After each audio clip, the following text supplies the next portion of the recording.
Welcome to Super Chats. I'm Nick. I'm Cameron. I'm Carlos. And this week, we've got new idol debuts. Let's talk about them. Yeah.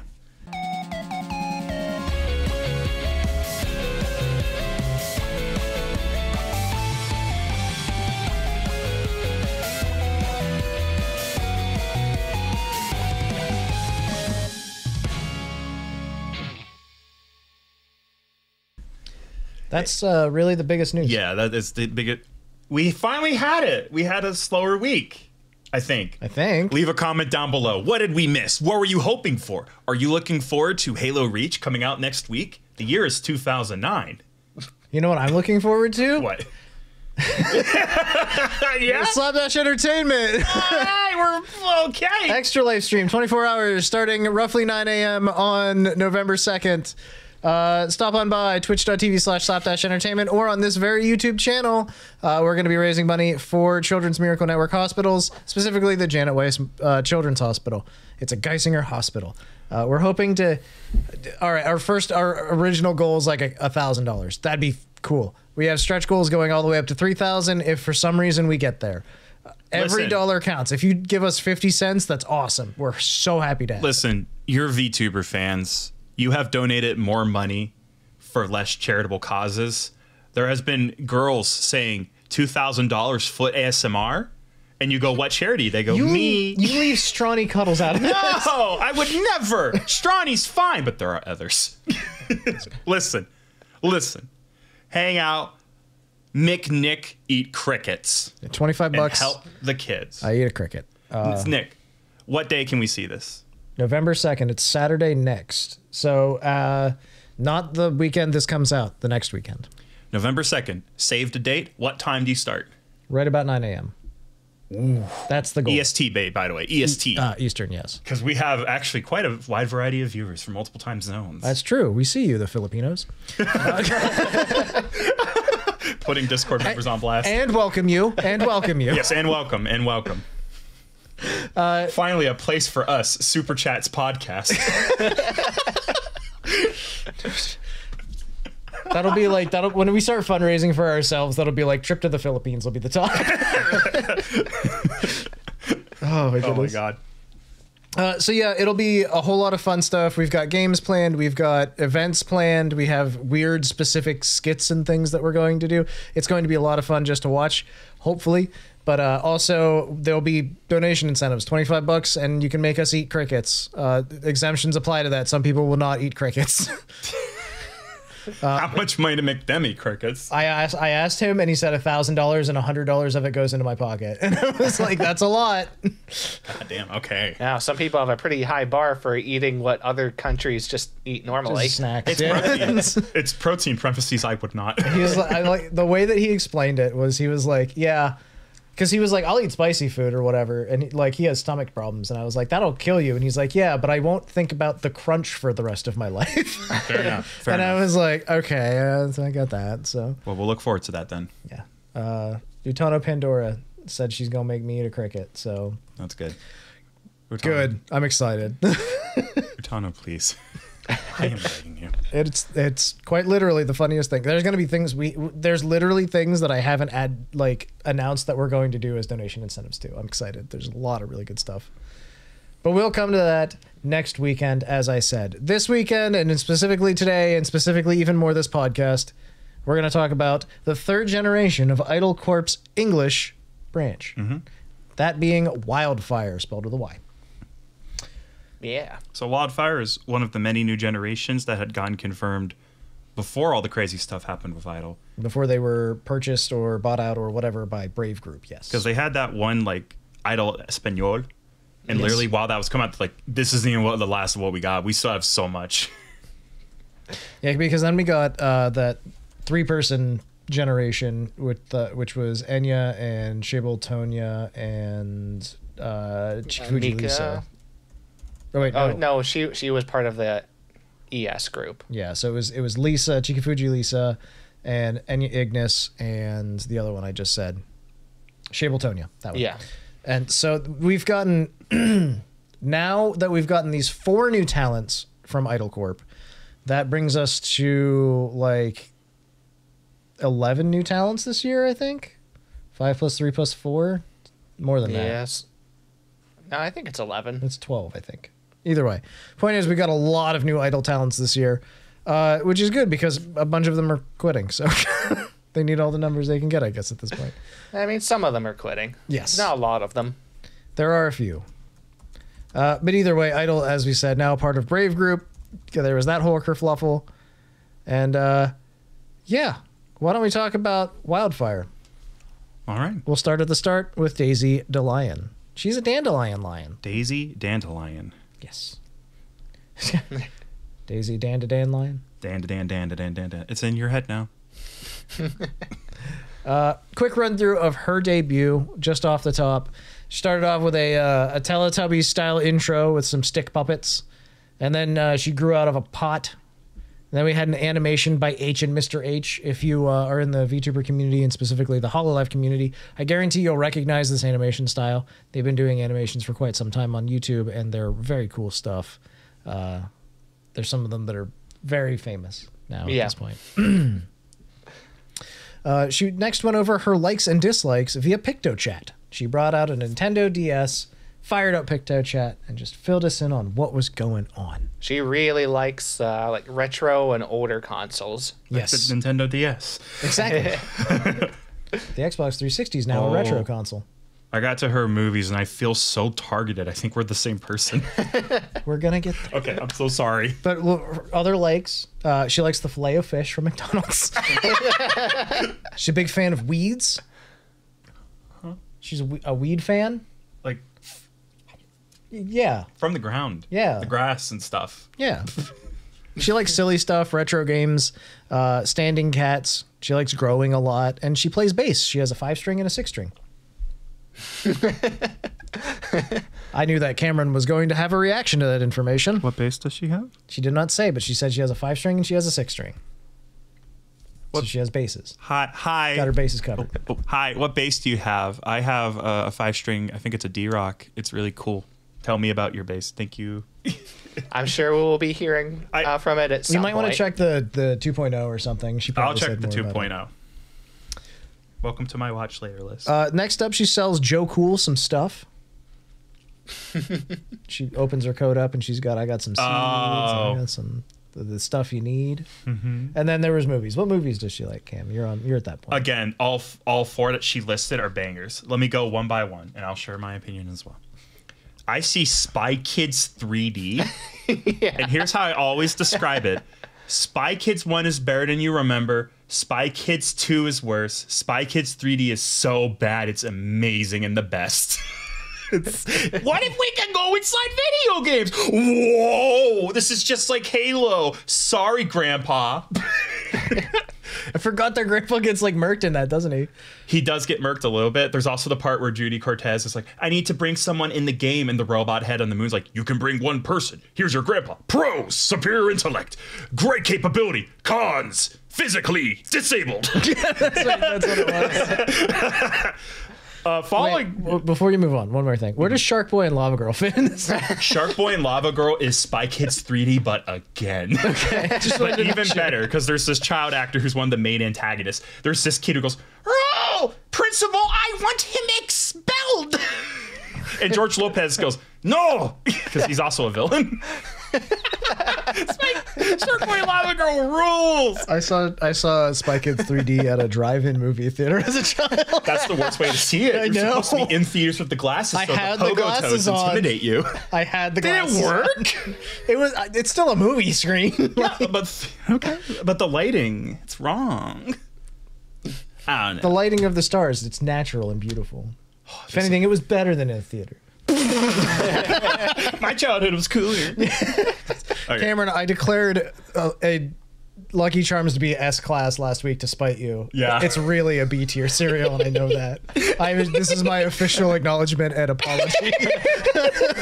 Yeah, I had to fucking run that opinion by multiple people. No, I was fighting you for no reason. That was 100% emotion and 2% thought. Tune in last week to see an argument that makes no sense and Nick had no real investment in. It really didn't.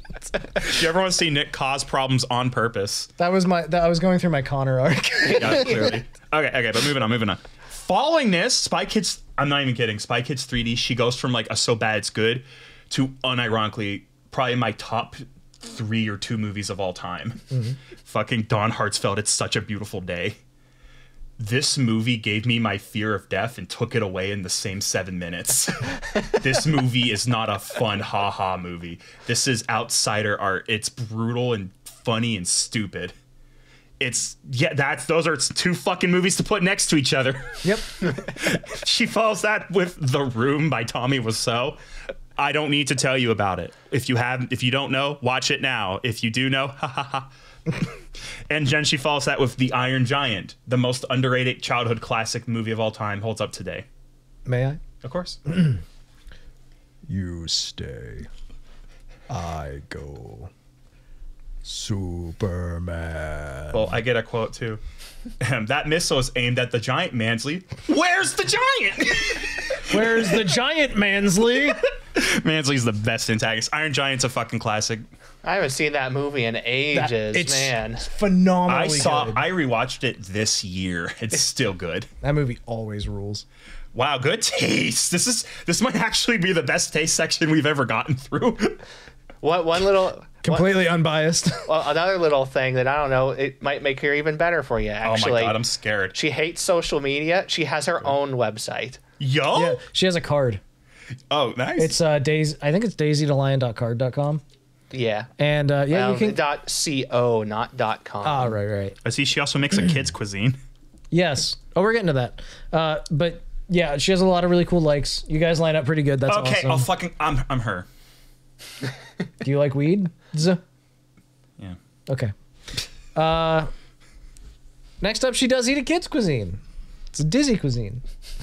As she eats it, it reveals the things she doesn't like. She does not like beer.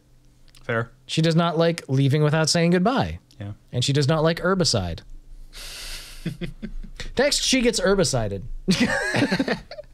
She gets sprayed with some water first and gets, gets bigger and cooler and happier, and then someone sprays her with herbicide, and then she gets smaller and becomes a chibi form.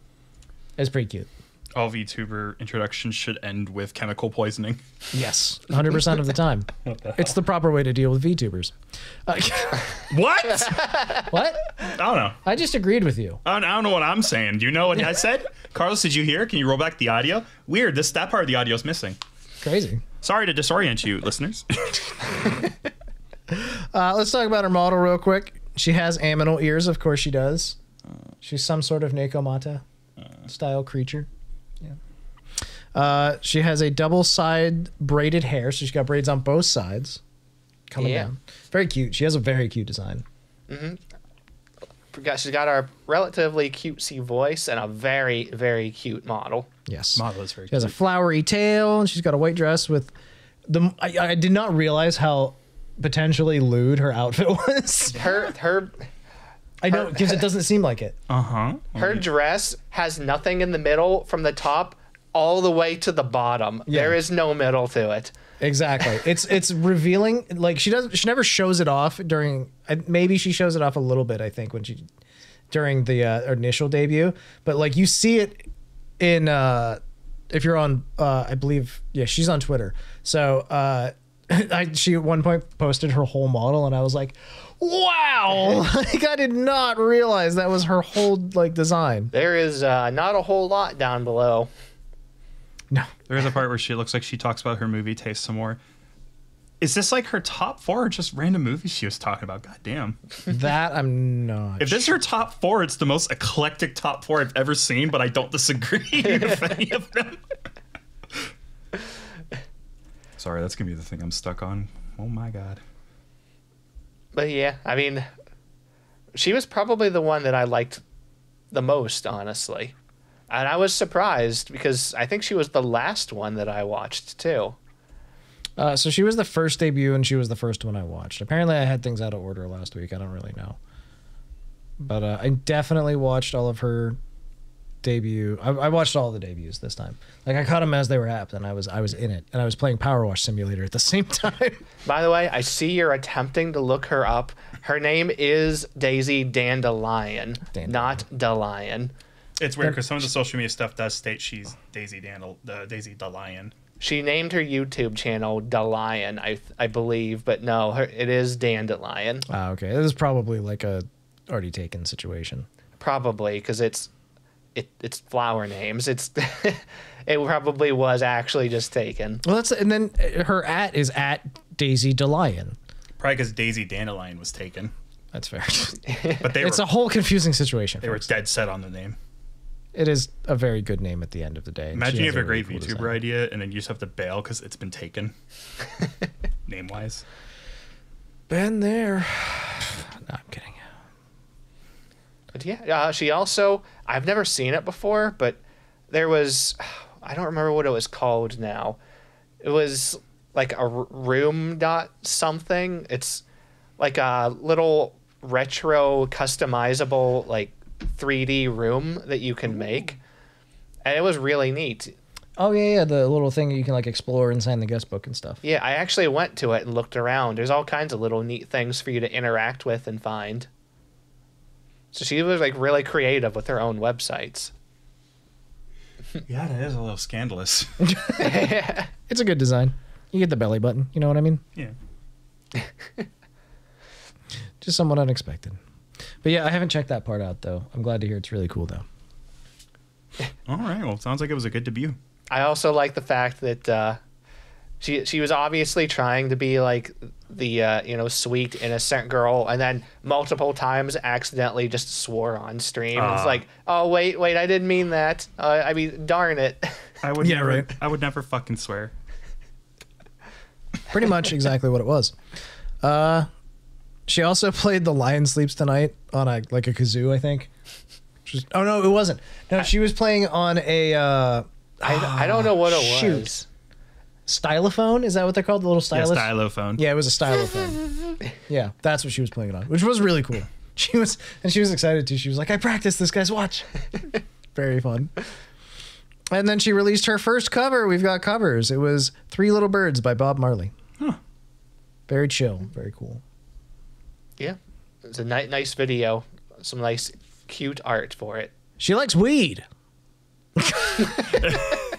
All right. Anything else we want to talk about? I didn't even go over the fact that she's 30M, whatever that means. That's her age, 30M. She swears it doesn't mean she's 30 million. Yeah. 30 months? 30 millimeters old. That sounds right, yes. Her birthday is April 5th. She's 145 centimeters tall, and her fan mark is a little flower. It's a little yellow flower. She actually, she kind of had something cool with that too, actually. Yeah. She said depending on what platform you look up her accounts on, it actually changes to a different flower. Sometimes it's a daisy, and sometimes it's dandelion. Yeah. That's right. Which is really cool.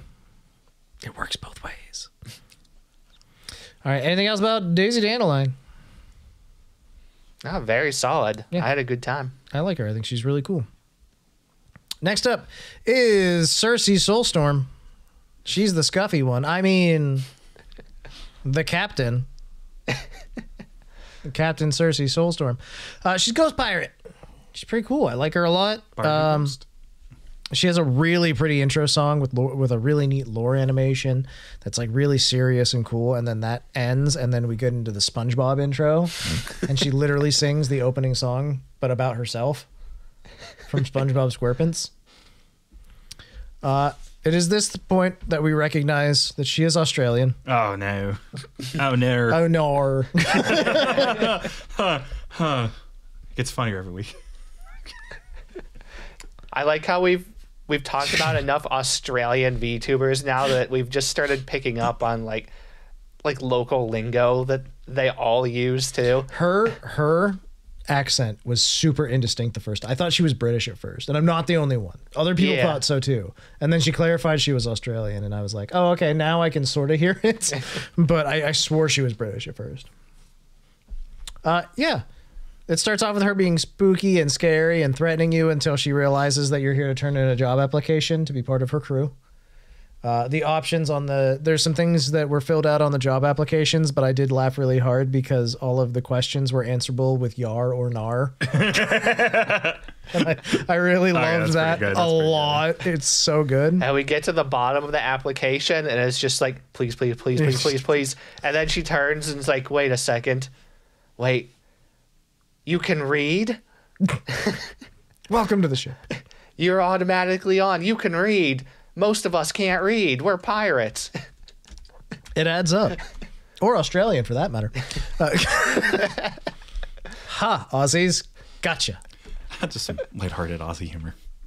They're going to call me the C word. Oh, no. Let's go over her likes. She likes a lot of different music. Everything from... Is that some Arctic Monkeys? It seems to be AM from Arctic Monkeys. There's some Megan Thee Stallion. It says Panic at the Disco in the background there. You got Hatsune Miku. There's a Kanye West album. Wait a minute. She pointed it out too. And she said, rip Kanye. Yeah, he isn't dead, but he'll never be the same. Shame he passed away in early 2017. Yes. Life of Pablo was all right, though. There you go. Billie Eilish is in there. There's a bunch of other stuff I don't recognize. I think that's some Blink-182 or something. I believe there's Channel Orange by Frank Ocean. Oh, yeah, she did point that one out. Red Hot Chili Peppers, Post Maloney, lots of good stuff. Games include The Legend of Zelda, some Dead Space, Ghosts of Tsushima, Okami, Stardew Valley, and a dog. Amaterasu from Okami. Yeah, no. And Isabelle. Isabelle's the other. From Animal Crossing. I stated all the dogs on the picture. Where is my prize? There's candy over there. Okay, I can't stand up to get it. That'd be awkward for our video listeners. Fair. Movies include The Grand Budapest Hotel. Great taste. Red Rising. Haven't seen it. Don't know what that is. The perennial classic Shrek 2. Classic. Mistborn. That's not a movie. That's a book. That's a movie slash books. Oh, slash books. There's one book there. I don't read. Mistborn. It's kind of lame to read, I think. Mistborn, the only fantasy series where all the main characters would die taking an MRI scan. That's funny for Mistborn fans because they eat metal to do their spells. Oh, and then they would explode in the MRI. Yeah, exactly. Well, you're going to disappoint her because she has a weekly Tuesday book club. Oh, that's base, though. Well, we had a nice run, Cersea. She recruited us because we can read. She has a book club. It's vital. She likes V for Vendetta, and her favorite movie of all time is Fantastic Mr. Fox. That's interesting. I like that movie. I have not seen that one. That's one of the very few Wes Anderson movies I've not watched. It's one of the best Wes Anderson soundtracks because there's like this one song that keeps weaseling through the whole thing, and you hit the end, you're like, oh, that's where that song's been going. It's pretty good. Very nice. That's all the likes and dislikes, I think, for the most part. She likes JoJo. Yes. Oh no, not just does she like Jujutsu Kaisen, she's also a yaoi Jujutsu Kaisen fan. She likes Gojo, I think, a lot, if I remember correctly. She wants them to kiss. JoJo and the other guy. Yeah, that one. Yeah, the other Jujutsu Kaisen character. Jujutsu Kaisen character names? Johnny Kaisen. Yeah, Johnny Kaisen. I believe she was also the one that towards the end of it, she was like, all right, I have some slides to show you. Moves on to it. It's just like fanfic of her and Sasuke. It's like, hold on, you don't see that. Moves it. There's just more underneath it. It's all fanfic from here on. Also, I want to point out it took me 2 seasons and a movie to remember Itadori's name. Itadori. Jujutsu Kaisen fans, right? Let's see. Next up, she gets shipwrecked on an island. She's talking with her gen mates at this point, even though they're really just making squeaky noises. There's she's trapped there forever and ever or something, and then eventually she's like, oh wait, the ship's right there. At this point, there's a Castaway reference with a volleyball. Yeah. These debuts, I will say, I'm going to take a second here just to say it. The debuts were very high effort, and most of them were comprised of many, many small skits and things like that were really fun. A lot of really good meme references and things like that. They all sort of shared that in common, I think. Yeah. So. If I keep bumping my microphone, I'm sorry. Like, I'm not used to the cable being like this. It's a new microphone, and I keep just bumping into it.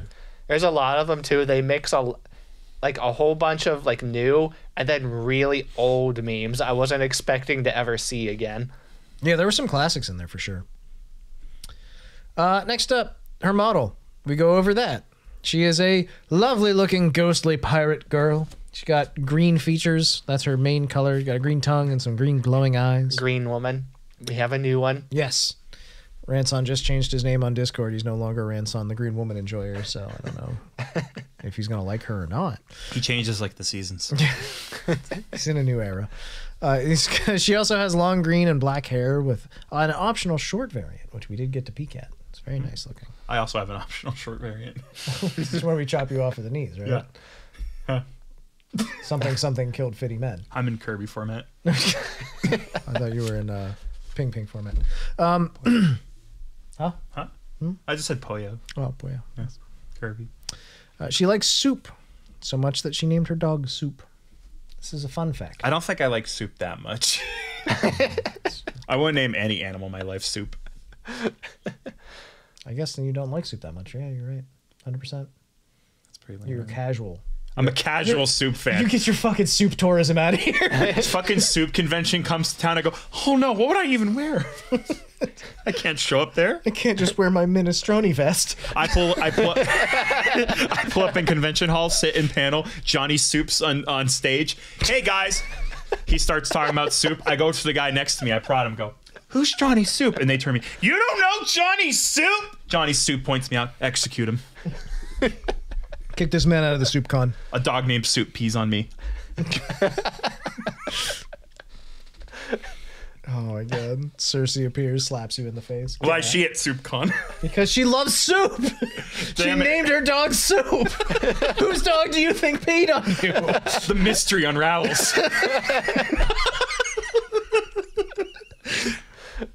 She also wanted to be a marine biologist. Oh, hey. It's very cool. I wanted to be a marine biologist actually as well when I was younger. I gave up on that when I realized scuba diving would have to take place. Oh no, the main thing. My anxiety decided that was not happening by the time I hit 18. And I was like, okay, I wanted to do it at 15, but 18's I guess a good time to give up on my dream. So I unwalk this lonely road. I hate this road. I'm going home. That's basically what happened. She likes JoJo. Yeah, JoJo's. Not gonna launch into any. Okay, I'll just take my win where I can. We fight her, and she shows us true terror, which was really fucked up and weird, and I didn't like this part. This is the part where I was like, I don't know that I like Cersei. It was one of those weird, oddly, like, you know, those scenes that you see of like biblically accurate angels, and they're absolutely terrifying. Yeah, but it was like spidery too. Yeah, I did not like it. I think that's cool. It was cool. I think it's cool. It's cool. I think it's cool. But I don't like it. You don't have to like cool things. Sometimes you can just like things. Yeah, exactly. Like her debut cover of Bury a Friend by Billie Eilish. Oh, shit. So there you go. Check that out right now. I have not actually heard her cover. It's very good. I believe it. She has a really good voice, so I find it very easy to believe that she would do a really cool cover. All right, anything else about Cersea Soulstorm? Oh, very solid. Yeah, she's very cool. I like her. She's got a lot going for her. Let's go. Next up was Riki Poppet. Now, I declared last week that I thought she was interesting or cool. I don't know what I said, frankly. Who watches their own podcast? But I know that I was excited for Riki Poppet, and boy, was I thrilled with Riki Poppet. Riki Poppet's the one I saw at least a bit of. This woman is nuts. I love it. I'm so here for it. This is I don't know why. Cameron pointed it out that I'm very inconsistent with how I feel about the crazy ones. But this one just hit all the right chords, and I love it. She is so funny. She is all crazy all the time. Yes. At least in this debut, she is. Oh my! It has not slowed down. I've watched every one of her streams so far. At least a little bit, not all of them. But yes, she's onion coated. She's very purpley. Alicia Delantano did a live watch along for the debut, which I tuned into and chatted with her like most of the time. And I was like, and she was just like, why is she onion coated? And I was like, oh, she's onion coated. Definitely onion coated. So we did agree on that. At first she's a puppet, and then she is a Puppet Pals reference with sock puppets. And they sing a song, and there's a pipe bomb at the end. Next up, we had the Yena car. Yena being the only member we have yet to talk about, who appears in a car's form. Because Riki does not have a driver's license, or does she? Either way, she's got to go to Taco Hell to get some food. So the Yena car pulls up, and this is where she's driving, quote unquote, and we get to, but she pulls out a Riki Boy Advance to show us her likes and dislikes. She likes Chilla's art games. Do you know what those are? No. You ever see those spooky games where you're working at like a place and then like weird things happen and people run up to you really fast sometimes? And like maybe you're a barista, or maybe you're working in a bathhouse. Those sort of things. Those are Chilla's art games. Okay, I've seen a bunch of those. Yeah, they're very prolific. They make a lot of games, as it turns out. Those are like some of her favorite games. Her favorite game of all time is Little Nightmares. Her favorite styles of games are horror games, RPGs, rhythm games, and first-person shooters. Music, she loves metal and metalcore and early 2000s emo and hyperpop. Cameron, the fuck is hyperpop? Hyperpop is a stylization of music that goes to overemphasize the energetic and often, some would say, cringe parts of pop music. Hyperpop is often denotated by aggressive synthesizers, fluttery vocals with large amounts of reverb. The second you hear hyperpop, it's like all this glittery sounds and stuff and woozing and a voice going, and then it gets into it. When you hear hyperpop, you go, this has to be hyperpop. It just hits you hard. I can't name any example artists. I just know it generally from my music sphere I'm in. Okay, there you go. Her favorite movie is Coraline. That's a good movie. All of this is adding up with her style, to be fair. I was just glad it's like, oh, she mentioned metal. You don't hear that too often. Yeah. Well, she's also the one who put out the I Can Only Count to 4 preview. So yeah, the Psycho Stick, I believe, is that band.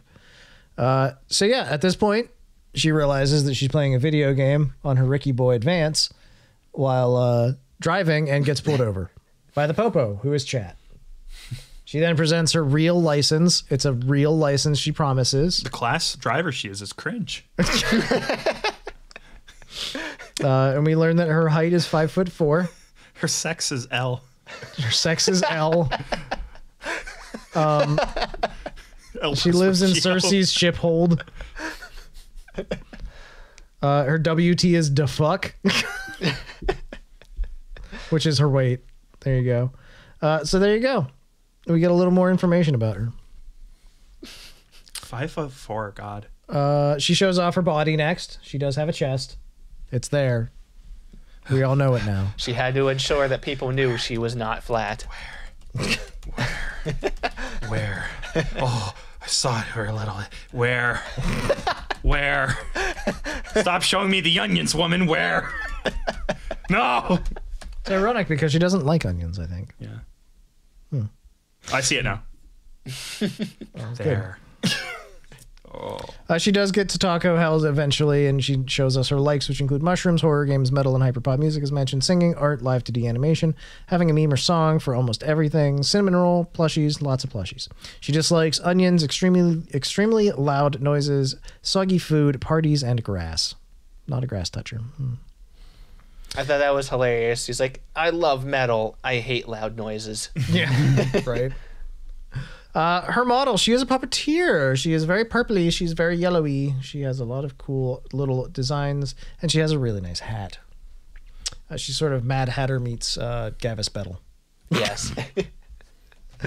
I don't know. And she has the sharp teefies, of course. So there you go. She likes instant ramen with hot Cheetos. That's her comfort, or what did she call it? It wasn't a comfort food. It was like a poor meal or something. Something like that. Yeah. Struggle meal? Is that what that's called? Is that what she called it? Girl failure meal. There you go. That's what it is. That encompasses it. And then she talked about her goals, which include 100,000 subscribers. She said at 40,000, she would drink hot sauce. She indeed hit 40,000. And for her debut 2.0, drank hot sauce. She did a shot. Ugh. Oh, it was uncomfortable to watch. I have a friend that used to do that on demand. If you asked him to do it, he'd do it. You reminded me of something most unfortunate. Which is the time somebody, the one guy lost a bet, and so he drew a smiley face on his stomach with his nipples as the eyes with hot sauce. And so then he had to like wipe it away, and there was just like a burned red smile on his stomach. This will be the story of Jonkler 3. Lady Gaga returns. She brings hot sauce. No, it's going to be Chris Evans. Chris Evans? Wait, which one's the hot sauce man? Sean Evans. Who's Chris? Chris Evans is Captain America. He'll be there too. It's like, what the fuck? The Evans brothers, as we know them. We're related. I like hot sauce. I like America. Jonkler, you're in a bad movie and a good movie and some other movies. I'm going to draw a smiley face on your nipples with hot sauce. That'll teach you, Jao Quinn Phoenix. Thank you for watching, Ricky. We appreciate having you. She also wants to cause incurable fever dreams. She wants to do original metal songs. She wants to do live 2D puppet workshops. She wants to do a big concert with the girls. The girls. She wants to have a strong community connection, and she wants raggy plushies. And she wants to have the world's first virtual mosh pit. She did not confirm if that was a thing already, but she wants it. Animals. Indeed. Now, I watched part of her 2.0, as mentioned, because I told you about the hot sauce thing. And I would also like to tell you about some things that she has informed us of. She is Hispanic.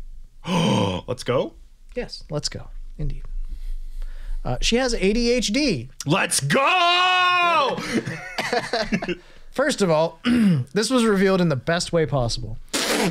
Where she said, somebody in chat said, do you have ADHD? And she said, hold up, chat, just type yes or no. Do you think I have ADHD? And it was just the word yes 4,000 times. There was like one no. And she was like dying laughing. And then it was like, yeah, I have ADHD. And also, I have autism. I think I got both of that without her having to tell me from her first debut stream. Shh, Ricky, no words. We know. But it was just like fun little things like that, you know.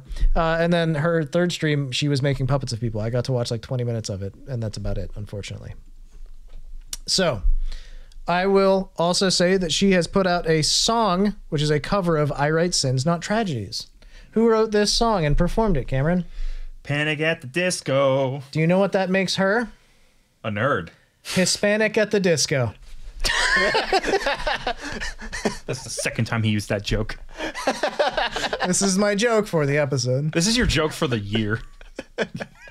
New jokes by January Blood. It's one of my favorites. And it's so applicable for her. All right. That song would actually kick ass with a mariachi trumpet. I also commented that with our official account under the video.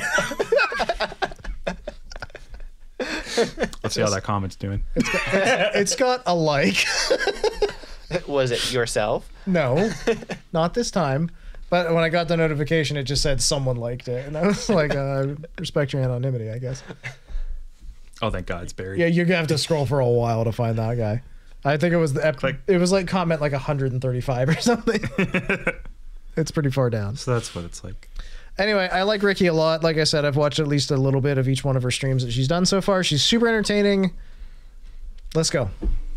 Let's go. Any other thoughts on Riki Poppet? That was it. She lived up to everything I thought she was going to be from her online presence before. There you go. Yeah, like I said, I don't normally go out for the crazy ones, but definitely like up there for me right now. Finally, we've got Yena Youngblood, who is forever associated in my brain with a particular level in Power Wash Simulator for some reason now. Weird how that works. Funny. She is a buff hyena. Oh. Cameron has a type. She has been isekai'd from a webcomic into the virtual world of Idol. Yes. Which was an interesting take. I really did like that a lot. I am sending you to VTuber. That's basically what happened, yeah. She had like a really cool dramatic backstory in her webcomic, and then she gets sucked into Idolverse, and then it's just like, what the hell's going on? They throw her in jail. It's like, you signed the contract. You're an idol now. We're going to have to watch you. You signed the contract. And she signed the contract. She just agreed to it. Her model, she's buff. Everything that she owns is torn because she has one pair of jeans. And it's torn. To the point where they're not really jeans anymore. They're shorts. She's got a white top, black jacket, and belts everywhere because she's an anime character. It's a huge coat. Oh my god. And the coat comes off, yeah. Whoever rigged this is insane. She has such a cool design. I really like the way she looks. So yes, she's an unwilling talent. She just wants to get beer and go home, don't we all? Mm-hmm. It's that Monday through Friday grind. She loves Outer Wilds and Okami. Bulldog ramen. Oh, it was the pink one that she liked, the carbonara chicken, she said, I think, right? Yeah. And then, yeah, she has some accidental scuff where she says some real brand names and not just Taco Hell. Every time she's like, all right, we're gonna do our spin-off brand now, accidentally says the real brand. She had a fake logo for actual Costco on the stream for a while. She was just like, it's just Costco, guys. She loves Kill la Kill, The Cat Returns, and very specifically, Yu-Gi-Oh! 5Ds. I'm also on the stream, can confirm she likes the best show, The Good Place. Great fucking show. Yeah, she does really like that show a lot. That show's brutal. I can't watch the last episode without actually sobbing buckets. By the way, she went on like a 5-minute rant about Yu-Gi-Oh! 5Ds. Yes, I'm here for it. She's like, it is my favorite. It is the best Yu-Gi-Oh! Arc. It is the only arc that hard follows the real rules of Yu-Gi-Oh! Okay. So this is just a boilerplate. Hello, fans of Super Chats. Go watch Foxcade's video on Yu-Gi-Oh! 5Ds. It is a defense that Yu-Gi-Oh! 5Ds deserves. It's not just card games on motorcycles. It's a pretty fucking solid Yu-Gi-Oh! Story. And it gets away from all the Egyptian bullshit. It moves the story forward into like card games on motorcycles, but like some real down dirty shit. That fucker Jack Atlas betrayed us. We gotta show him something. Yeah, she kind of goes into all that too, honestly. She has a lot to say about it. Yeah, but just in general, she what is bald Yena Karaoke? What is this note, Carlos? There's no fucking context. I don't understand, and I don't remember what this was. I'm so lost. Carlos, you can't do this. She was like, and Carlos's notes are always just like, they're like full sentences. This is just bald Yena Karaoke. That's my new band. I guess it's fine. Like, what happened? So she was opening up VTubing for dummies and going down a list on what you're supposed to be doing. It's like, all right, we're going to do something I'm good at. She starts singing. She starts singing a song randomly out of nowhere. All of her hair just flings up into the sky off of her model, and she pretends like nothing happened and keeps singing.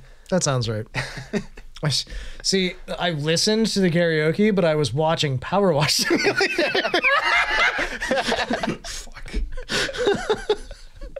And that's why I was confused by this note. Warrior cats. She really likes warrior cats. Yep. Yeah, that's really cool. She's generally, honestly, like, she's kind of a sweetie pie. She really is. Like, she's just a really nice person. And I always get that's really, like, she's playing, it's very obvious. She's like, yeah, I'm a badass. I'm cool. Let's work out. And then also she's just like, but guys, I really want to tell you about Yu-Gi-Oh! Because it's really important to me. Like, Yeah. It's just really sweet and nice. Tell me about the anime OP quiz karaoke that she wants to do. That's one of her first week's streams. I'll see you there, Carlos. I'll see you there, Nick. I'll see you in hell. Dan to Dan. We should probably fucking watch that. I don't remember what day it was, but it was like middle of the week sometime, I Anime think. karaoke, but I quiz you. It's on 10/23 tomorrow, boys. Tomorrow, Wednesday. Tomorrow. And of course, she has her first cover up. It's a cover of Youngblood. I'm kidding. It's a cover of 5 Seconds of Summer. So there you go. What is 5 Seconds of Summer from? I'm not sure. A pop band. It was The Australian boy band. 5 Seconds of Summer. And I'm 5 assuming the Seconds of song is Summer. called Youngblood. That would make sense. So yeah, the song Youngblood by 5 Seconds of Summer. Got it. We I learned. now understand slightly more. We all did it, guys. We all learned together. Mm-hmm. That's really what it's about. It's not about the knowledge. It's about the trip to get there. She said she was obligated to sing this song for obvious reasons. Australia. And yet she did not sing a song by Youngblood. Sad. I know, She right? could have sang the OP to Kaiju number 8. And yet here we are in a world where that did not happen. I really like her. I think she's awesome. She's got a great vibe. Like you said in the notes, she's very wholesome feeling, and like just in general. She's really cool. Also, at one point, she just was just like, that's it, workout time, and she just starts demanding people do push-ups and shit. It's very fun. I like them. I like Yena. I like Riki. I like Dandelion, and I like Cersea. I think they're all a really, really solid group. And they break away from the traditional idol design of being a lowly, which is kind of nice.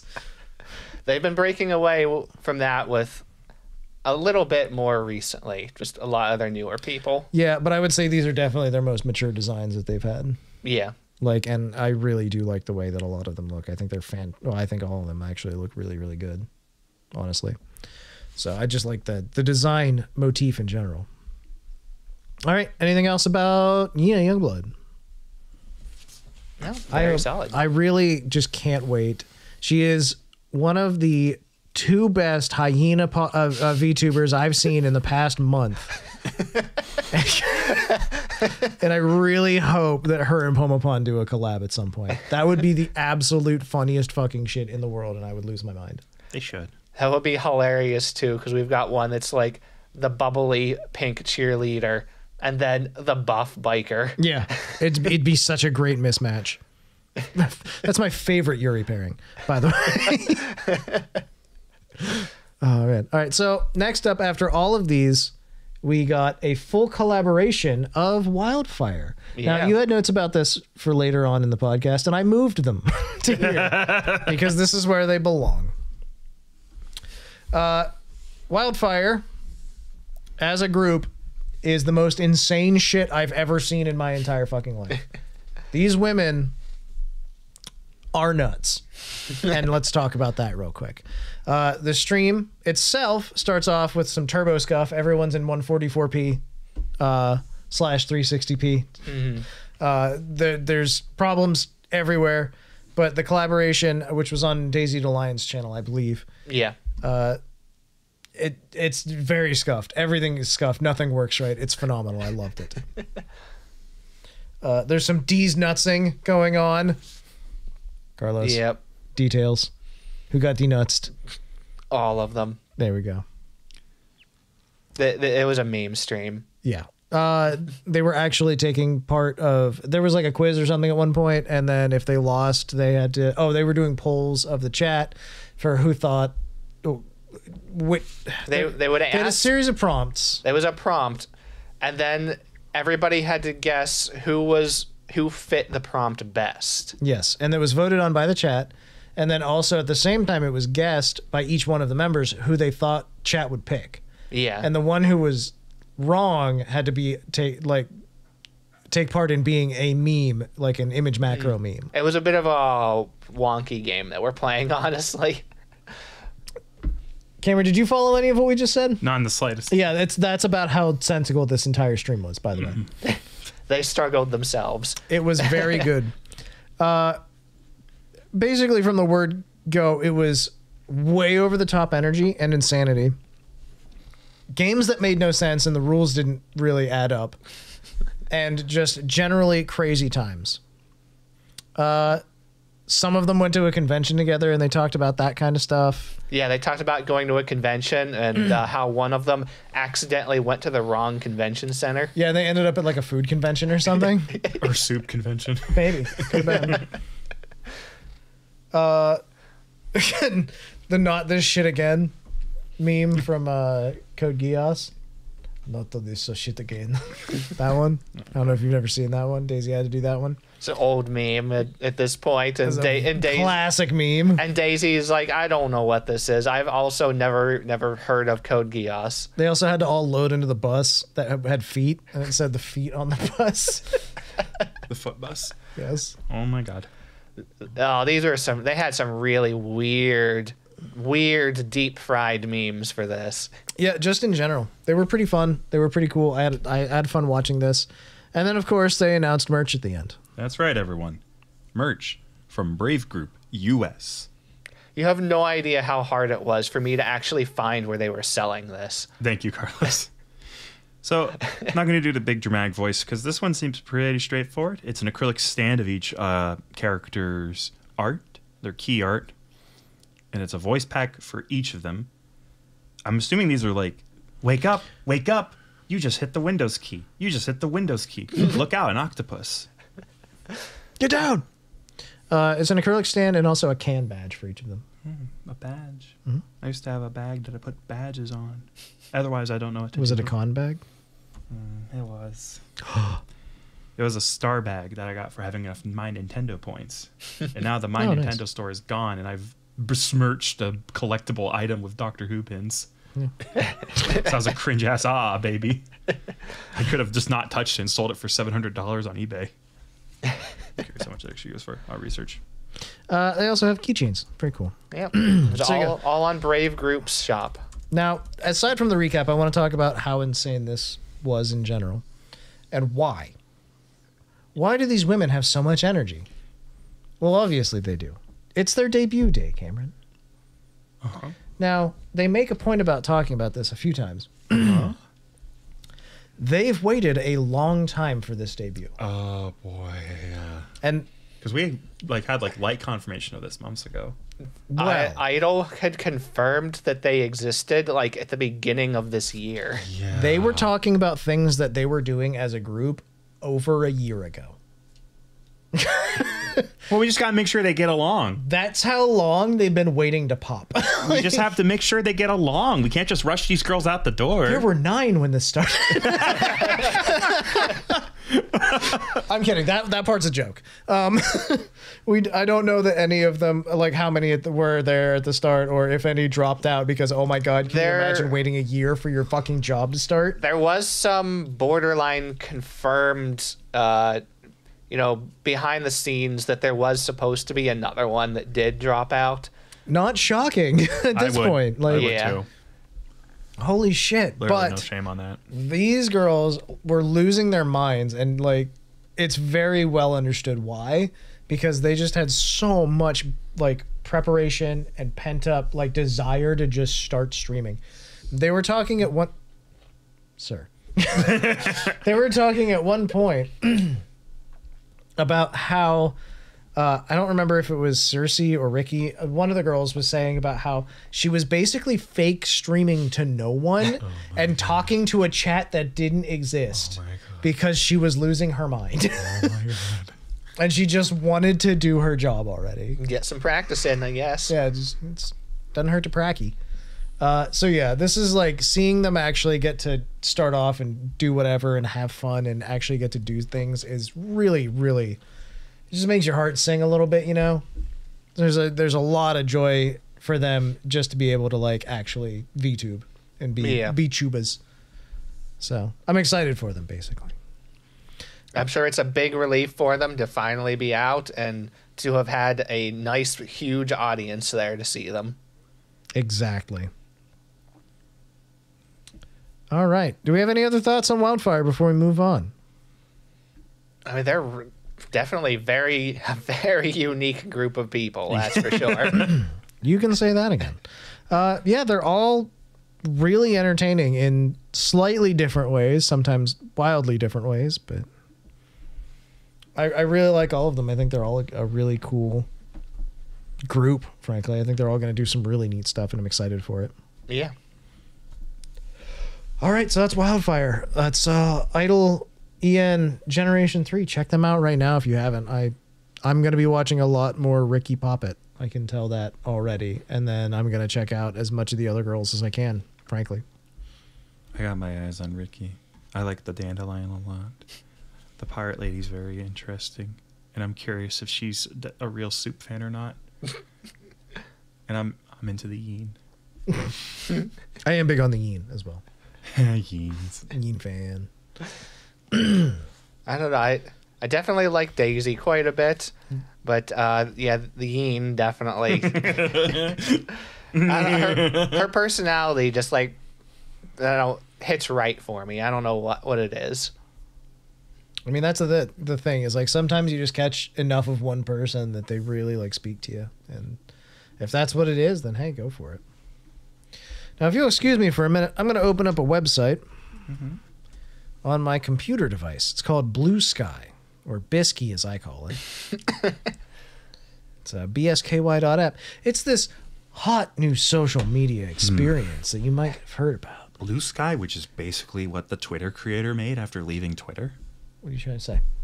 Well, what I'm trying to say is that recently the VTuber community has run into some issues. Would you like to hear about it, Nick? I guess so, please. So recently X has announced some changes. Strike number one. Yep. X has announced some changes that are very harmful to the VTuber community. It's commonly agreed upon that the VTuber community is made up of artists and also content creators. You know what artists like? They like it when their content isn't by default fed into an AI or a large learning model. DeviantArt ran into this issue early in 2022 when they automatically signed everyone up to have their content be fed into the machine TM. Twitter originally had a terms of service where you could back out of it. They just got rid of that button and said, lol, no, never mind. It's getting fed to Grok, the AI we've taught to be racist. Super Chats did not teach the AI to be racist. This was an Elon Musk move. It was all elongated muskrat. And another thing is, I think we can all agree on this. VTubers need to be able to block people. Yeah. Twitter recently. Anyone needs to be able to block people. Sometimes people are just assholes for no reason. So originally, what the Twitter block button would do is stop them from seeing your posts as well. X has reversed that change. Now all block does is block other people's posts. It's really stupid. So this is that they made that change. It does prevent you from people from interacting with your content too. They can still see your content being blocked. They just can't interact with that account. It speaks a lot to how this change is not necessarily the biggest thing that broke the bank for everyone. Like X is still going to exist and be used. This is like the 12th thing that's This is like the 12th very offensive change in a row. And thank God this was the change that really started to get people moving in a much bigger way. Blue Sky became the most popular app on the App Store for both Android and iPhone. Blue Sky had a huge burst. I think at least 1 million new users. I think it was, last I heard, it was like 1.2 mil. So a lot of people actually did move over to Blue Sky. And to be frank, Blue Sky as an alternative has existed for a while. Kind of in a similar vein to, gosh, I don't remember the other ones that were trying to do the whole we're Twitter but better thing. Mastodon was one. Mastodon, yeah, but Mastodon like doesn't care if it doesn't have a ton. Mastodon's all regulated. It's small networks. But yeah, Mastodon. There's some other ones I don't really want to name check without knowing. Point is, there was a big race to be let's be Twitter. Blue Sky was kind of, Threads was another one. Facebook's attempt. Threads was definitely one, yeah. That wasn't an attempt at, that wasn't a real attempt at competing with Twitter. That was Facebook trying to trick people into getting back onto their app after they destroyed Facebook. Yeah. It was Instagram too, is all it was, really. Yeah. Point being is, even then, Blue Sky, it did well, and it seemed like the cleanest out of them. But at the same time, Blue Sky didn't really happen because you can't force social media. Social media occurs because it is social media. If no one's talking or you have no one to talk to on it, you won't use it. I hate Facebook with a burning passion, but my friend group chat's on Facebook. I have no choice but to use Facebook. If my friends all said we are all unanimously moving to Discord, I would close my Facebook. I mean, everybody I cared about moved to Discord. So, and the few people that, that aren't on Discord, I just have their phone number for and they can text them. Yeah, so I hope this explanation helps to kind of describe why people have moved to Blue Sky recently. Yes, 100%. Artists make VTuber models. Did you know this? They also make fan art that the VTubers use for their thumbnails. Crazy. Yeah, insane. I know there was an absolutely massive exodus in the Japanese side of things in particular, because it's pretty obvious Japan has a lot of artists and they don't want their art being used for AI. Japan has also been a lot touchier about AI.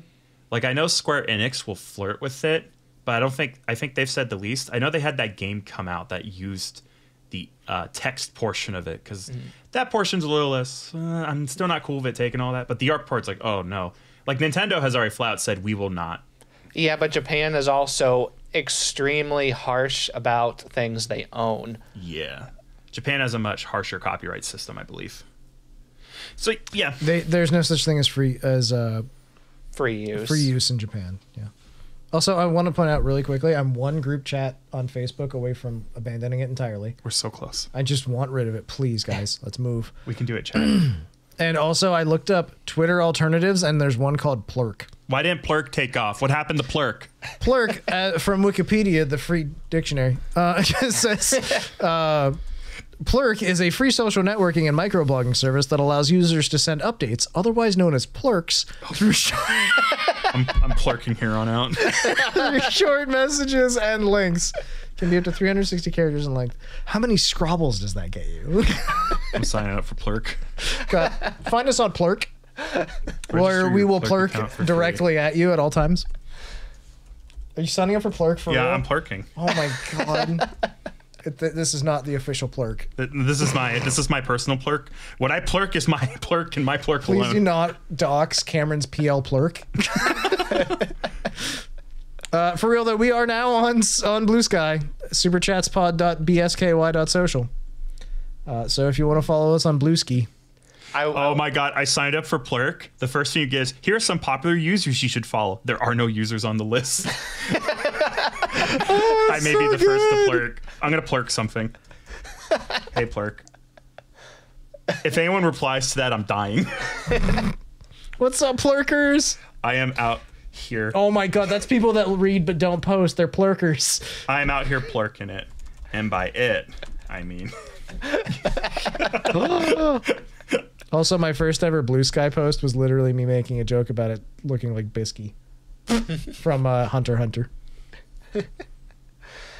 I will say the only caveat to this whole thing is that you have to...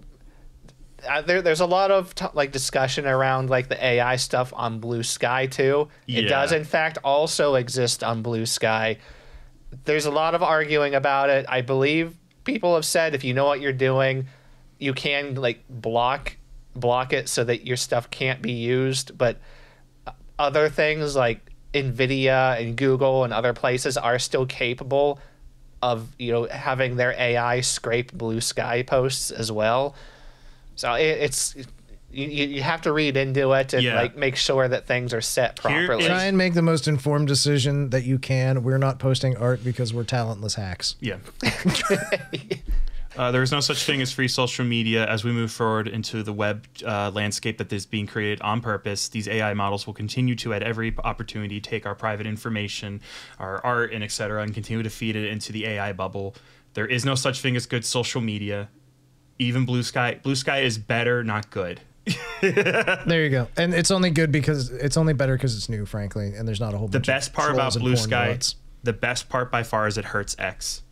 It took 3 days before I saw a meme with a slur in it. Let's go, Blue Sky. Which is still a lot better than Twitter. That's better than the high school average. You're killing it, Blue Sky. Yeah. I would also like to rescind my last comment about being talentless hacks. Cameron does occasionally post art. This is true. And there is music AI that's encroaching on my territory. True. 'Tis the way of things. That was the first time I got the Can't wait for AI to take over all of the art for us so we can work harder at our jobs. I saw AI text and went, that's cute. I saw AI art and it took a second for me to go, that's probably not cool. Someone showed me AI music and I immediately went, no, that's not good. That made me feel something. Like my gut kind of squeezed and I went, I'd rather you didn't. Oh man. And that's the thing is it comes for everyone eventually and it sucks. So. And we're still waiting for it to really offer something truly useful, unfortunately. That's my strong opinion. My opinion is we should ban all generative learning models personally, but that's, apparently not a very cool opinion to have. It's happening too quick and it's a little too unregulated. The one that really offended me was that AI model where you could literally type the word, make art that looks like Rubber Ross and would spit out art like Ross's shit. No. Yep. God, no. It's just kind of messed up, honestly. Just fucking, yeah. Okay, moving on. What is the point of regulating? It's taking art away from people. Why are we doing that? What is the fucking point? Oh, it's easier to make money. For who? 3 guys? Fuck those guys. And Facebook. God, just Facebook ban that shit. It's fucking stupid. Whoa, I had an opinion. Whoa, that's our first opinion. Guys, play the music. I just like, at some point you have to take a macro view and go, what is the point? Why are we doing this? It's literally going to take money away from people that are creating cool shit. Artists need money more than anyone. And give it to fucking assholes. I don't want to give money to assholes. Assholes have enough money. Fuck those guys. Oh my God, sorry. I just... Real anger is right there. There's a lot of real anger and frustration because I don't understand what the point is.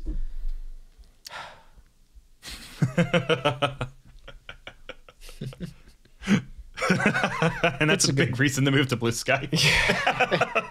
No, I feel you, man. I can just feel in my gut, like I can either reply and keep moving in a very interesting conversation because I could talk about AI for a bit. Or we can keep talking about VTubers as the issue. Probably get back to VTubers. Like, genuinely, I would not mind talking about it, but the Patreon isn't up yet. Save that for sweeps. I'll just wrap up with the whole Blue Sky thing. Like, obviously, it's not going to replace Twitter, X, whatever, anytime soon. But it's worth at least making an account and seeing. You never know. Facebook died a slow and long death. It is still around, technically. Ooh. Nobody really uses it that extensively anymore. I use it to buy secondhand merchandise off of Marketplace. That's it. The Marketplace is like the one actually good thing about it still. Yeah, they've just become Craigslist now. Yeah. It's kind of funny. If you're curious about more Facebook stuff, a YouTuber, Tentacruel, put out a Facebook video that's fantastic. Further reading. Thank you. What is the name of the... The video is titled, "What Has Facebook Done to Us?" The point is, Blue Sky is way better right now than Twitter, so just get on there and enjoy it while it's still pretty decent. Yeah, it'll suck in like 10 minutes. Yeah, like I said, I've had one slur appear on my timeline, which I immediately blocked and reported. Welcome to Plurk. We promise you'll love it. I promise you won't. Well, either it'll be successful and become the next big thing, or it'll die out and be forgotten. Eventually, it will become the evil that it seeks to replace, or it will die. Like, that's the answer. But enjoy it while you can. Enjoy the beauty of the world around you, and don't get sucked into the future that's inevitable. You know? Or something. Anyway, so let's talk about more depressing stuff. EIEN project is shutting down on November 3rd. Yep. This is following my Oshi from EIEN graduating. What was it? 2 months ago, a month ago, somewhere in that area. Yeah, around that. That was Kili Kuriyami. She was my favorite from EIEN. I stuck around on their Discord because I still like a lot of their other talents. They have a lot of really good talents, frankly. And it really sucks that they're shutting down. There is a prepared statement that they have posted in several different places, including on their Discord, which is where I saw it first, but also on Twitter/X. It says this: EIEN project closure announcement. Thank you very much to our community members who have been supportive of EIEN and our talents over the past 2 years. We regret to inform you that we will be ceasing operations on November 3rd, 2024. It has been difficult to come to this decision, but we have decided that it would not be feasible to continue operations and support our remaining talents. After the company ceases operations, the channels and social media for talents Sky Shinryu, Blaze Shinryu, Miori Sapphire, and Amora Lumina will remain unchanged as they have purchased their IP and will continue as individual VTubers. The majority of content for Zumi Dokami's and Nanamo Navi's YouTube channels will remain available after the closure, but they will be streaming and creating content under new indie personas in the future. On November 2nd, 2024, after their final streams with EIEN, we will be adding a link to their new personas in their YouTube and Twitter bios so they can be found more easily. That is a big difference. Companies never do that. That's the thing. That's really crazy. They are making a very talent-forward, clean break. Like, as a company, they must have just gone, we're going to fail. Yeah. That sucks. We're not taking everyone down with us. We're cutting them all off. Let them take the IP or buy it out of us if they want it. Otherwise, we're going to do everything we can to support them because this is very talent forward. Yeah. Which frankly, they don't owe them. I mean, they do. They're the creatives. They're the people that drove this company, and they're the reason everybody was there, and they know it. But it's funny because they actually acknowledge it. They said the quiet part out loud, boys. But like, I'm floored by this. Are you floored by this? Yeah, I mean, companies have some companies have been trying to be very friendly when they're shutting down, but they seem to be one of the most friendly ones. Yeah, the fact that they're willing to put up links directly to their new personas is fantastic. Yeah. And honestly, Zumi Dokumi was the one that I was most interested in. The other ones are all really good talents. I really like Miori Sapphire, for instance.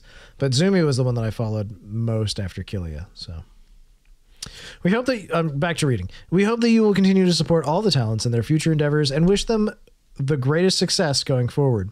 Zumi and Navi have requested to have the remainder of their time off from streaming and socials so they can focus on their mental health. However, they have both confirmed that they would still like to have their final streams on November 2nd, 2024, so they will have graduation streams. Undelivered Donathon rewards. There remain several Donathon rewards that talents have not yet delivered. For any Donathon reward that will require time to deliver after the closure of the company, e.g. Miori's new outfit, physical items that require shipping, etc., EIEN will continue to assist the talents to support the delivery of these items to their fans after the closure to the best of our ability. For stream-related content the talents offered as rewards, it will be up to the individual talents to deliver on the streams promised in the future. If the stream content requires assistance from EIEN, we will also still commit to assist the talents to the best of our ability. Regarding merchandise, sales of merchandise will cease on November 2nd, 2024. Rest assured, EIEN Project will continue to take full responsibility for all merchandise orders placed through the store. There have been issues with the manufacturer who failed to complete the order placed with them for many of our pre-orders. We have placed a new order with a new manufacturer and still intend to fulfill all orders. However, for any item that has exceeded 6 months since purchase and you have not been delivered, we will be offering full refunds. To request a refund on your undelivered items, please contact admin@ienproject.com with your order details. And then a final closing note. EIEN Project would once again like to thank our community members for their passion, love, and support throughout the operation of EIEN. All of us at EIEN Project appreciate the time and effort with the talents that have put into the company. The time and efforts that the talents have put into the company, and it was a joy to see each of their creativity, passion, and hard work bloom into something amazing. We thank all of our moderators and staff who have helped keep the talent and community safe and comfortable. We hope that all of our talents and fans will think back fondly on their time with EIEN Project, and that the memories we made together will remain a part of your everlasting narration. If you have any questions at any time in regards to the closure or any of the matters in this announcement, please direct them to admin@ienproject.com, and please do not contact the talents for details regarding this matter. The mailbox will continue to be monitored after the company ceases operations. That's another small VTuber company down right after Production Kawaii went. One of many that has gone under this year, unfortunately. Yes.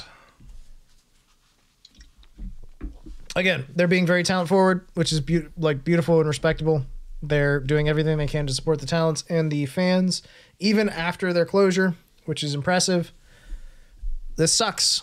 This really sucks. But if it wasn't working for them as a company, then it's the move to make. Go out while you still can, basically. I will say, I know they've lost a pretty good number of talents over at EIEN. They lost almost all of their first generation. They lost Rifu Evergreen, Kiki Lockhart, and Killia Kuriyami. And I know Kiki and Killia both left within like a 4-month period, I believe, of each other. It's a pretty quick succession there. So, that sucks. I'm sorry to see EIEN go. They had some really, really cool talents. And like I said, my Oshi from there was Killia, and I watched her very frequently until she left. So, I don't know what else to say. Do you guys have anything that you want to say about EIEN? Oh, it's just a very, very cutthroat business right now, more than ever. So you have companies like Hololive and FaZe Connect that are continuing to expand, and smaller companies that are currently deeply struggling. I think we're just going to continue to see this as VTubers in general average out. There's less room in the space. Companies that formed, I think this is pretty much the end of the healthy lifespan of a company that just can't make it. Yeah. I mean, like 2 years. Pretty much most businesses fail within 2 years. Here we are. All the ones that aren't going to cut it, we're kind of hitting that deadline. I mean, feels like we just covered one a couple weeks ago. Yeah, it was Production Kawaii. I don't think this will be the last one either. Unfortunately, no, it definitely won't be. So I think we'll continue to see this where you're either so small you're barely even a company, you're just a bunch of people hanging out under a company banner, or you're so big that you cannot fail because you're massive and you made it. That your brand is now carrying you. Exactly. Like you got Hololive on one end, you got Socks on the other. Yeah, Socks, and I don't know, it does make me a little nervous because it seems like a lot of the companies fail after Gen 2 or 3, and VAllure is pushing for Gen 2 right now. Well, they're also at the stage where they're small enough that they're barely a company. Exactly. You could say the same about EIEN though, and frankly, that's the thing is like these ones. I guess a lot of the companies that I'm thinking about, VAllure and VDare, are ones that are run by talent as well. So they're at significantly less danger, it feels like. I think the being run by a talent helps a lot. It does, yeah, because it's more of a commune almost as opposed to like a corporation, you know? Yeah, and the people running it also are experiencing everything firsthand. They know what's going on. True, but also that just adds the entire managerial load onto talents that are also worried about streaming and having their own careers. Yeah. And not necessarily, I don't know the inner workings of VDare, nor do I know the inner workings of VAllure. I'm sure they have other employees that help out with things and things like that. But it is just one of those things where it feels like it would be easier, but in the end, it might just make things a little bit messier or more complicated, depending on how big the company gets. And how they scale at that point is the important thing. It's definitely messier and more complicated, but the overhead costs are also significantly lower because of it. True. They assume a lot of the risk themselves too, though. And that's something that can be very daunting. Obviously, the companies that I just talked about, the talents seem like they're very well aware of everything. They know what's going on and they're working hard at it. So it's not like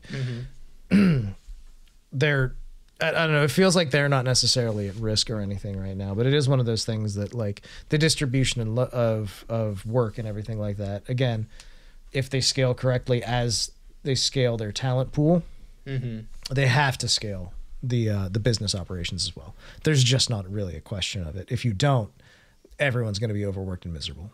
And frankly, you shouldn't have to do that. You know what I mean? Like, so it's really interesting to me when it comes to these, like, I guess micro orgs right now, because they're groups of 4 to 10 people, you know? Yeah. So I do think that it's a very tight space, like you said. I think that there's a lot, it's a big squeeze right now. It's a big squeeze everywhere right now for everything. I think in general, a big issue too is also that this might be me like reaching. Please, anyone with actual experience, correct me if I'm wrong. I am just speculating. I think we have started to reach the era where everyone who's going to get into VTubers has gotten in. So every time you release a new gen or make a new company, you're fighting for what there is now a minute amount. And this is a currency, and this is all there is. This is how many minutes VTuber fans can spend watching stuff. Us as a total group. Every time you introduce a new gen or make a new company, you are praying you're able to grab some of those minutes. So, like, yeah, all these little companies are doing great. They're carving out their niches and stuff, but it's hard to get attention on you because, one, you're small, and it's hard to grow when you're small, period. Especially when the wow factor's gone. It's not as intriguing where it's like, perchance this woman is not as she seems. An anime, mayhaps. We're way past that. The Kizuna AI was the, Hololive was the, whoa, Niji Sanji, whoa. And now it's in English? Oh, God. So we're far past that. And two, yeah, you can be a little indie company, but a lot of those people who spend a lot of time giving you donations and hanging out with the indies, it's hard for them to keep watching you because their attention will be on Hololive every time they show a new gen. It's difficult. Yeah, peeling people away from, I don't know, because that you're exactly right there. It's not finding new fans, it's peeling fans away from other people sometimes. I think we've just about run out of it, and there are so many companies. We're just at the point where some people have to respectfully bow out and stop being a company. Because when you're an indie talent, you can get scruff, you can fight, you can stop being a VTuber, and you don't even have to change your Twitter handle. You can just become the next thing you want to be, which is much healthier and easier. It's easier to be flexible. So I think we'll continue to see these companies. I think we'll continue to see very helpful one talent companies like Dokibird and Mint just kind of doing their own thing. Miori Celeste is another big one. She has hundreds of thousands of subscribers, does all kinds of, but she does contract work though, and she says that she handles basically everything herself. Yeah, and that's something that not a lot of people are going to be willing or interested in doing, frankly. Yeah, it's a very difficult way to do things because, and I'm sure again that she isn't working entirely on her own, but I'm sure that she's managing 99% of her own shit. Yeah. So yeah, I wish all the talents well. Hope they land on their feet, especially the ones that are going to be debuting as new talents. Hope your new art looks good. Yeah. Wish you the best. I want more Boston Frog, but in a different form. I want her new model to have a stogie to smoke. That'd be the best. Okay, bud. We can make that happen. Oh man. So I guess pretty soon goodbye to EIEN. But now it's time to talk about some smaller stories, the news bits. News bits. That's right. And we're going to start with Ina's back. Yena is back. I'm sorry, Yena is back. Oh my god. What is it, 2023? Oh. Yena's back. Woohoo. Yay. Anything else to say about that? No, I mean, she took a week off. She had some cookies. Yeah, she had some issues.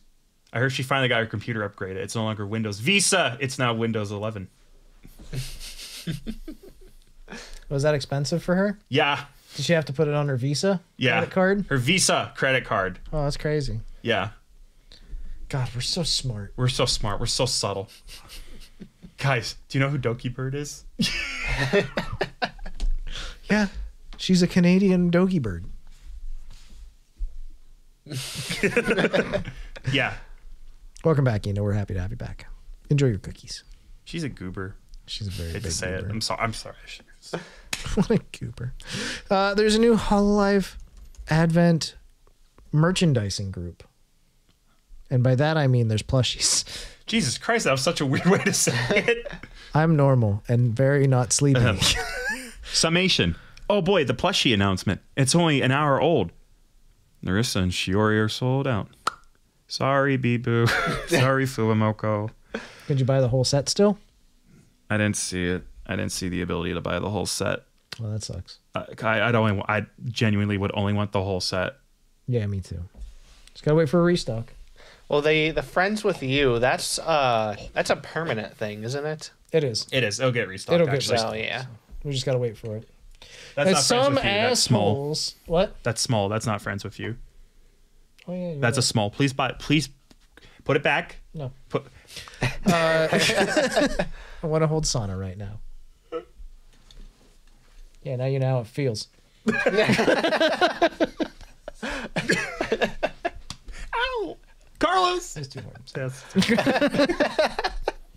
God, we're so tough. No, don't leave me. The Batman meme. Yes. I'll put them back. Oh, Yena's man. back. Yena's back. Yena's back. Yay. Anyways, there's new merch. I love the designs. I think they're really cute looking, and I can't wait for us to finally be able to buy them someday. Not that it fucking matters if they're in stock or not. I'm so broke right now. God, have you guys heard about the analog 3D? Let me tell you about it. Actually, better scratch that. Let's talk about Raden's Hologra debut instead. Let's do it.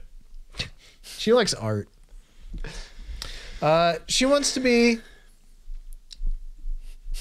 She wants to be unique and weird. That's a word. I like the word abnormal that was put in here. And people want to figure out, or people are trying to help her figure out how. People like, I believe, is Fubuki in this one? Yeah. Yes. That sounds right. There's a bunch of odd names that they choose, and there's a bunch of wrestling jokes and memes and stuff. It's pretty great. What'd you think, Carlos? It's as wacky as they always are. It's very difficult to understand because they're like, hey, let's come up with some wacky, weird names for you. And they come up with them, they show them on screen, nice, big, long Japanese sentences I can't read. The title of Hologra this week is Here Comes Raden with a Steel Chair. So there you go. I will say, as is tradition, when we get a new member, she gets a really cool animation at the end. Yep. Yeah. And I fucking love it. This animation is so top. Absolute peak. Especially like the very last thing they animate where it's like going through a bunch of doors and she's opening a bottle of sake. And then she like jumps and like floats in the air. Just absolutely beautiful. 11 out of 10. Would watch again. So you go. Check out this week's hologram. Roboco's got a new ultra cute outfit. It's a schoolgirl uniform. I have to inform you, she literally named her stream that ultra cute. It's accurate. Do you see this little fucking beret on her head? I see. It is totes adorbs. OMG song. It's I don't know if this is a summer or winter uniform. It's the high school uniform with like the vest kind of thing. Yeah. It's beige. She's got brown skirt. Again, she has the beret, and apparently she has an optional pink apron and hat, which is like a kitchen uniform. Yeah, it was like a kitchen, like bakery type uniform, and can go over top of her regular clothing. Well, I'm all for it. I support it entirely. It is a very cute outfit. I think it's phenomenal looking. And yes, more Roboco makes me more happy, frankly. I pop into her streams every once in a while because I am subscribed to her. Proud. I was just trying to figure out if it was like a lunch lead uniform, but no, it's literally just an apron. Yeah, it's an apron. It's very cute. I like it. Okay. Congratulations to Shigure Ui on 2 million subscribers. Congratulations. Congrats. If I'm not mistaken, and I probably am, I'm very stupid. That is Watame's mama? I think it was... I think I fuck it up every time. It was Subaru's, wasn't it? It's Subaru's. Yeah. I do that every time. It's because Watame and Ui hang out. Like, they've streamed together like a few times, so I always confuse that. Shigure Ui mama. Let's see here. Did she draw Subaru? Live research. Zora Subaru is mentioned several times on her wiki page. Good enough. Phase Connect is having a week of Halloween events. That's going on right now. Oh my god. They already started. Of course. It's not an upcoming event. Technically, it's a concurrent event, so... It's an event. I think I forgot to move it. That's okay. We did this to you. Check. I assume it'll go through the weekend. Wait, hold on. I did move it. Your document's out of date. Your document's out of date. No, your document's out of date. I'm Spartacus. No, you're Nick. You're confusing our listeners. I'm very old and Yes. confused. It's okay, Nick. Either way, Phase Connect's having a Halloween event. That's great. Yeah. Is it upcoming? Is it Does it Halloween? go? Does it Some go of through the days weekend? are. It's through the week. It started like yesterday, I think, and it's going for a full week. Oh, okay, yeah. So check it out this weekend. There you go. Get some Phase Connect goodness in your life. Is Saya Cyroxis going to be part of it? Probably. Good. I don't know. What about Moo Moo You? I'm sure they will all be there in some form. Hell yeah, I really like Moo Moo You. Rooney made a bat. This isn't about Rooney. That's a cool bat. It's an origami bat. It's actually pretty It's good. really cool. Yeah. All right, now it's about Rooney. All right, let's move to upcoming events real quick. Dooby is having her debut, the Dooby Debut, on October 25th. Check it out. Dooby's this new independent VTuber I've been hearing a lot about. She's highly anticipated. Yeah. You definitely won't recognize her voice or her 100,000 views on her videos already. I don't know what you could be talking about. Anyway, the day this comes out, she'll be debuting. Check it out if you're listening on day 1. If you're listening on day 2 or more, still check it out. It'll probably be a VOD. Duh. It'll be on 3D debut. It'll be on YouTube and Twitch. Chiggity, check it out. Or else. Carlos, do music. I'm tired. Wait. Yeah, Carlos can do music. No, it's... I don't know enough about the music this What week. do you like? Make music or something? You think you're entitled? I don't listen to it, apparently. Okay. Carlos, we'll double team this. Okay. Carlos, talk about Roboco. She released a new original music video. Say the name of that song. I dare you. with symbol. That's the O with the cross through it that's used in a culture that I know about. That I'm not Googling just to own you. I would never. It's the Greek letter phi, dumbass. So yeah, it's move with phi. Nice phi's. Oh yeah. Roboco's such a great singer. She's got her softer, raspy voice. I love it every time I hear her sing basically anything. And this is a whole new original song. Oh wow, the MV is very moody looking. Yeah, if kind of cutesy still. Yeah, it's not super animated. It has just a tiny little bit of it. Yeah. Yeah. It's a bit of a love song from what I could gather from the Google translated lyrics. Thank you, Google. Pulling through again. All right. Following that, Hachi's RK Music Live Union new MV for Kaleidoscope. Gorgeous new MV for one of her songs. She's a beautiful singer that makes calm and upbeat songs. Yeah. Is that all you thought about it? Jesus, yeah. This video. That's a lot of effects, brother. Oh, she has a nice 3D model. Have we talked about Hachi before? Yes. Was she a part of that one karaoke thing? Yes. Thank you. My memories are great. I nailed it every time. You have to praise me. Buy me sour candies. Go to Amazon.com, Sour Patch Gummies. Really nice video. Holy cow. A lot of production in that, actually. Yeah, they like going back and making new music videos for all of her older songs. So this is a new music video for an existing song. Yeah, the visuals are beautiful. Wowzers. Yeah. I said wowzers, wow. All right, I got this next one. Gigi covered Igaku. It's a song I actually listen to a fucking lot. I listen to the Japanese version and an English dub all the time. Was this before her cover? Way before her cover. When she first debuted, she did a song by the same producer, and I went, yay, not the song I like. Now she did the song I like. Da da da na na na na na na na na. Really good. Also, I'm glad it's the same style as her previous video. It's stop motion and weird sketches again. Gigi's really fucking shooting for consistency.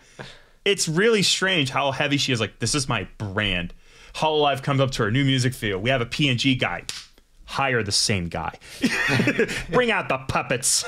Get that guy sketching some more weirdo shit. Puppets and claymation at points too. Yeah. It's really interesting. She does a good job. I love this song, so I'm just happy. I'm happy in general. I love the videos. There's so much cute art in it. It's so high effort. Yeah. All right. Go ahead. Now we have after this, Liz did a cover of Love Song. Yeah. So, Nick is constantly talking about missing all of her streams and karaoke's. Well, I saw she put out a cover song, a full video that's not unarchived. You can go back and rewatch it. But yeah, it does a good job of showing off her nice, deep, bombastic, mature voice. Also, there might be someone who clipped out a song from her karaoke and posted it on YouTube. The song being "There's Only So Much Oil in the Ground" by Tower of Power. Please go listen to that. It's so fucking funky. It's so fucking good. It's my favorite thing I think Liz has ever done. But also go check out this music video too. It's really good as well. Phenomenal, actually. Excellent.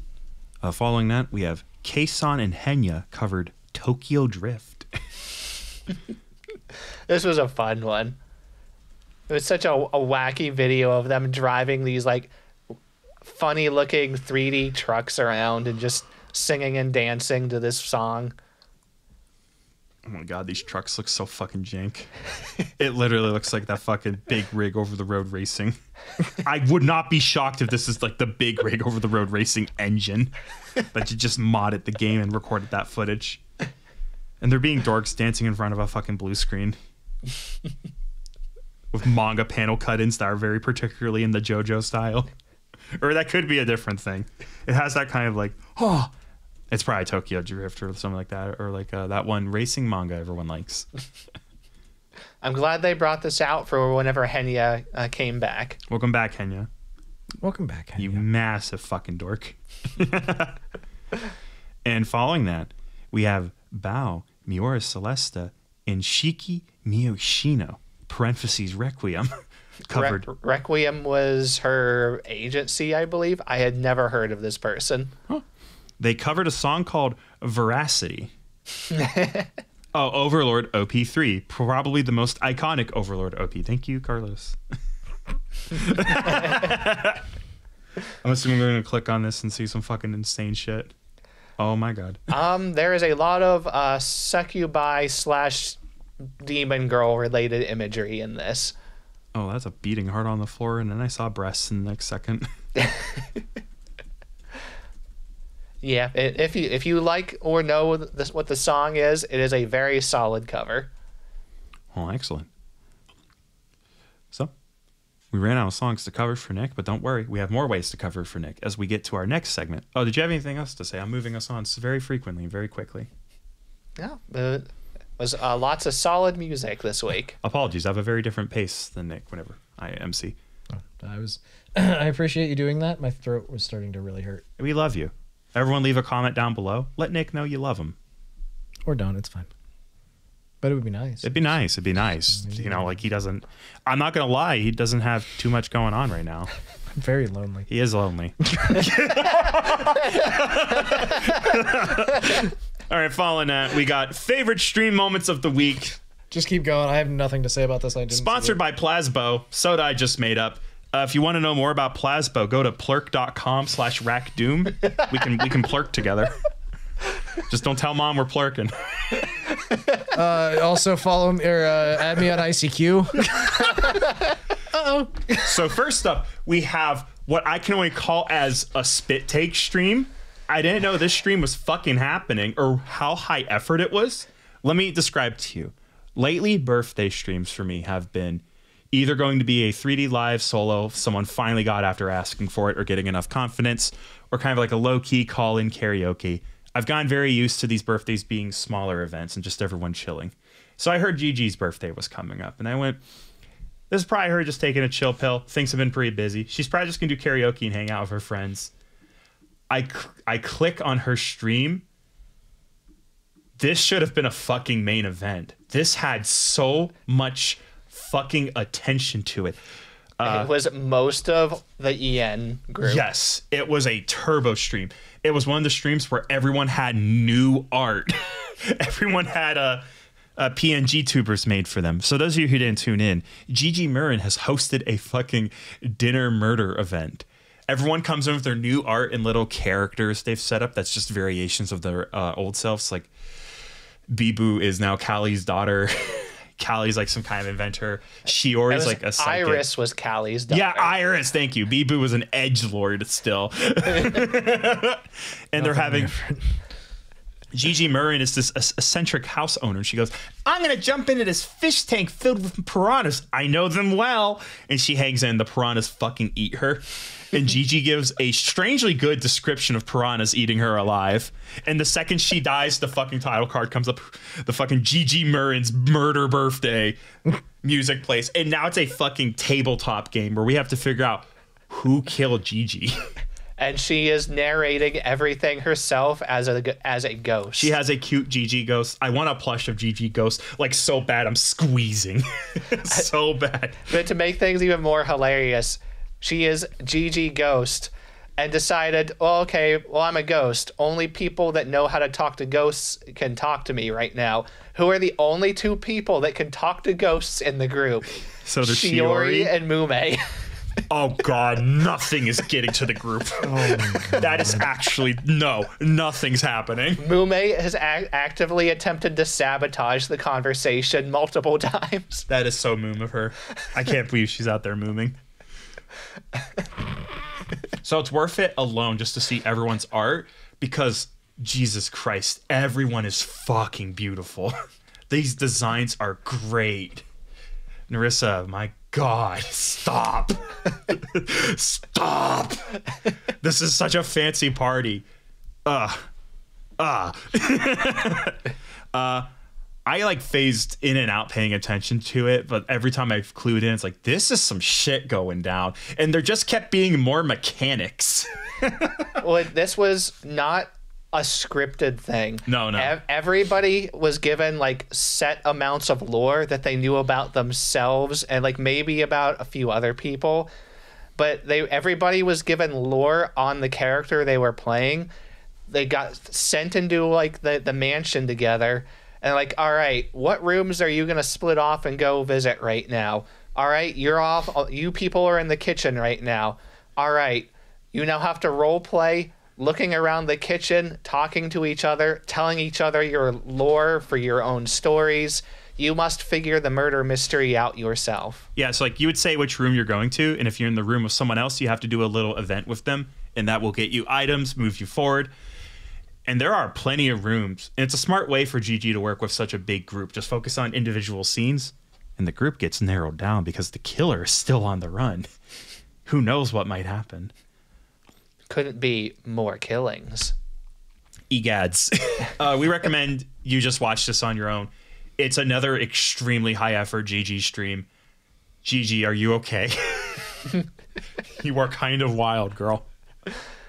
Oh, God, man. she's fucking full of ideas. I keep being impressed. It was so creative. And everybody was involved with it in their own way.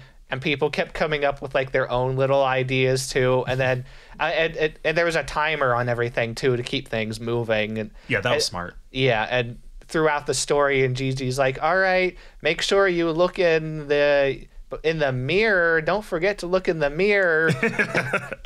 There's something there. Okay, we're just gonna take it out. You found it." God. So not just did we have a lovely event, but we also had some official Gigi Murren merchandise. So let's go ahead and talk about the Gigi Murren merchandise. This week, we have Gigi Murren's birthday celebration 2024. We have... That's right, Cameron! Oh my god! Oh my god! It's the Gigi Murren birthday celebration 2024! Oh my god! Oh my god! The complete set purchase bonus item this time is a Checky style bromide card with a handwritten autograph. No, they're sold out. But you can get the Checky style bromide card with a duplicated foil stamped autograph. They made more? As well as a complete set bonus voice pack. Oh my god. Let's take a break. Over. Yeah, we really should, Gigi. We're just saying that. Included regular items in the pack are On a Run acrylic panel. Oh my god! Depicting Gigi Murren. Gigi Murren? Gigi Murren. Gigi Murren. She's holding out a water bottle and appears to be running. Let's go. I also run. The Let's Go Gigi plushie keychain. How are we saying this? It's a plushie keychain of Gigi Murren. When you squeeze her weird tail appendage, it makes a sound. I can relate. Up next is the Gigi bottle, as previously seen in the On a Run acrylic panel. I'm always needing bottles. I'm drinking out of things, and the doctor can't help that. It says Gigi, like short for grandma. Oh, you say that? Yeah, I guess. Yeah, some people call their grandmothers Gigi. I saw a license plate that said Gigi the other day. I almost took a picture and posted You must it. have been confused. Yeah, it's understandable. VTuber? Family? It's made of stainless steel, polypropylene, and silicone rubber. I used to have a bottle made of paper. Did not last long. That's understandable. The Wild and Free Pursuers t-shirt. It has a cool design on the front lapel, a neat tag design on one arm, and then an even neater, odd neater design on the back of Gigi Murren's face and says Gigi about 8 times. I wouldn't even say that. That's amazing. The full set is 93 United States dollars. That's almost 100. Very close. Wait till the shipping comes. Acrylic panel 21, Gigi bottle 24, Let's Go Gigi plushie keychain 24, the Pursuers t-shirt 24. All of those are dollars. Yeah. As usual, it comes with a Hololive trading card too. Yes, it does. I can't read it. Me either. It's Nihongo and I am not Josu. But it is of Gigi Murren, so that's cool. Okay, my throat hurts again. Okay, we'll handle the rest. You go back to sleep. All right. So, Carlos, was there anything you'd like to talk about Gigi's birthday? Oh man, it was so good. They got Liz involved with part of it too. She's like, all right, Liz, now you in character talk about things. Fantastic. And that is also Liz's specialty, her in character talking. Liz is scary in character. Liz vanishes into her character. She was a highlight of the Minecraft thing. Oh my god. One thing I'm not gonna spoil it. One of the most hilarious parts of it was something that Fauna did at the end, towards the end of it. I don't want to spoil it, but it was fantastic. Oh my god. All I know is at the start, Fauna had like the fucking kind of like Southern Belle, richer lady voice that she used during the Western thing. I think she should use that voice more often. My god. Very good, very good. Gentlemen, I have a quick update for you. Wilhelm, Alicia, and Ambrose of Globy have joined Blue Sky. Welcome aboard. I followed them all. Very good. I assume many more are to follow. So anyways, back to the Gigi. Very good. All right. So I think that's about all we have to say about Gigi. That's good. Carlos, pick your next subject you'd like to talk about, since this is mostly you. We have already talked about all the VTuber stuff I saw. All right, I'll just move on to the next one. It was Kaminari Clara, Face Connect. She had her birthday stream. It was weird. Face Connect, unsurprisingly. Weird. Everything she does is really odd and creative. It was a 6-hour long stream of her mostly chatting. She got a nice, beautiful carrot cake out, set it down. It's like, all right, we're going to decorate the cake. What did she decorate the cake with? She was playing a game of, what was it? Hear Me Out. What this game was she would start explaining somebody to the chat, and chat had to guess what it was.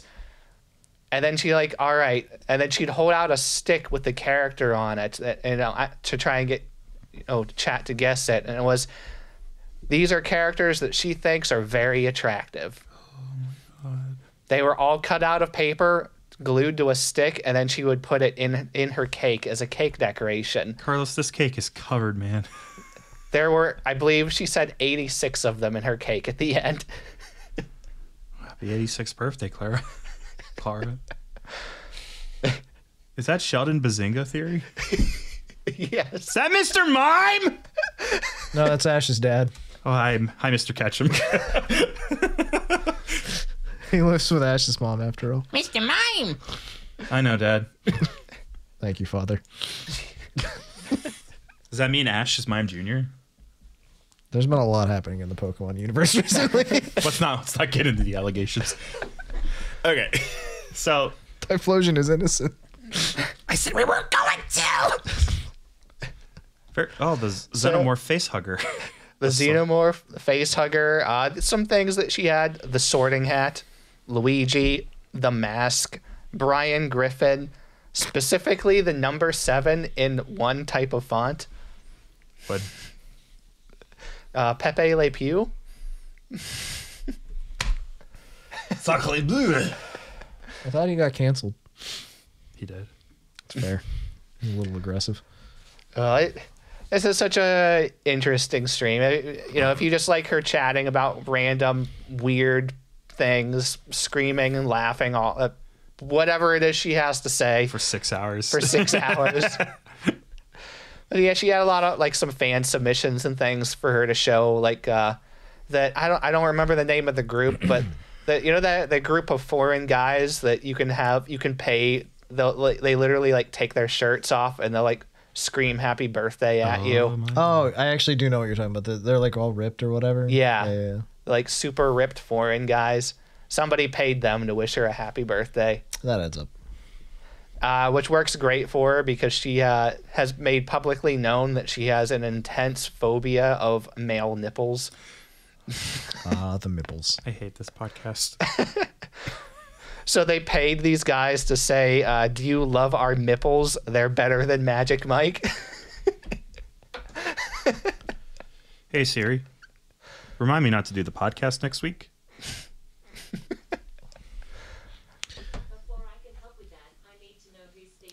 No one. Hey Siri, shut up. Why doesn't my phone work?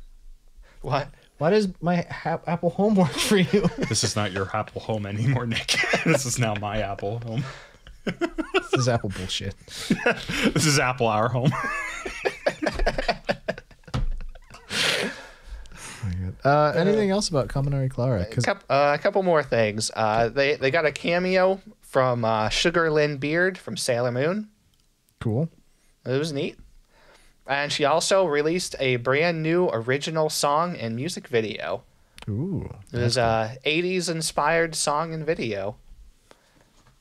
So, I don't know. It was really good. She's such a good singer. Yeah, she very much is. I'm really glad she got an original music video for this. Look at those scan lines. That's what the 80s were, baby. Yeah. Yeah, she said that they rushed really hard to get this out on time for her birthday. So Very I'm nice. glad that they got it. Oh god, there's merch. And merch. There's some merch, all right. There's an acrylic diorama featuring her sitting in a martini glass with her butt out. Let's go. There's a birthday celebration keychain of her riding a bottle of champagne as it fires off. There's the celebration plush, which is her little chibi form, which is unsettling to me. It's literally wearing a baby diaper. Yeah, there you go. The Kaminari Clara celebration UAP keychain. It's the same design, but a keychain. And then the Kaminari Clara 2024 Dakimakura. It's her looking all sexy on a Daki for you. $150 for the complete set. There you go. The Daki by itself is $95 of that. So It's most of it. there you go. As they tend to be. True. It's a high quality machine washable. I wonder why he brought this up. What did he mean by that? I don't know, chat. What does it mean? Chat, is this real? Can I talk about a 6-hour stream that I watched a little bit of? Go ahead. There's this hyena girl called Poma Pon. And she decided to have a stream called Let's Get Pregnant 100 Baby Challenge. Sims players be like this. Indeed. She's playing The Sims. Pregnant in The Sims. Yes, she was playing Sims 4. What did you think? Do you think she was pup maxing? That's the domain of Bonnie Parkswell. The rules of the challenge. The player may not use any cheats except reset sim. Only the matriarch has had children once the matriarch has had children with a man, they may not use him again for offspring. Oh my god. The matriarch may never hire a babysitter. The player has to wait until the children are old enough to take care of themselves. The matriarch may only leave the house to complete opportunities and meet men. She may not have a job. Yeah, the Sims community is fucking nuts. Infants can be aged up immediately. Toddlers can be aged up as soon as they can walk, talk, and use the potty. Otherwise, the player must wait for the game to age them up. Children and teens may be aged up once they are students. Otherwise, the player must wait for the game to age them up. Teens may get a part-time job to help out. Young adults may be moved out immediately, but they cannot get a full-time job while living in the house. Maids can be hired, but the player has to stop them from helping with toddlers. This is very normal. The player may not choose traits for any sim except the matriarch. I love it so much. The last female sim to be born from the matriarch will continue the challenge.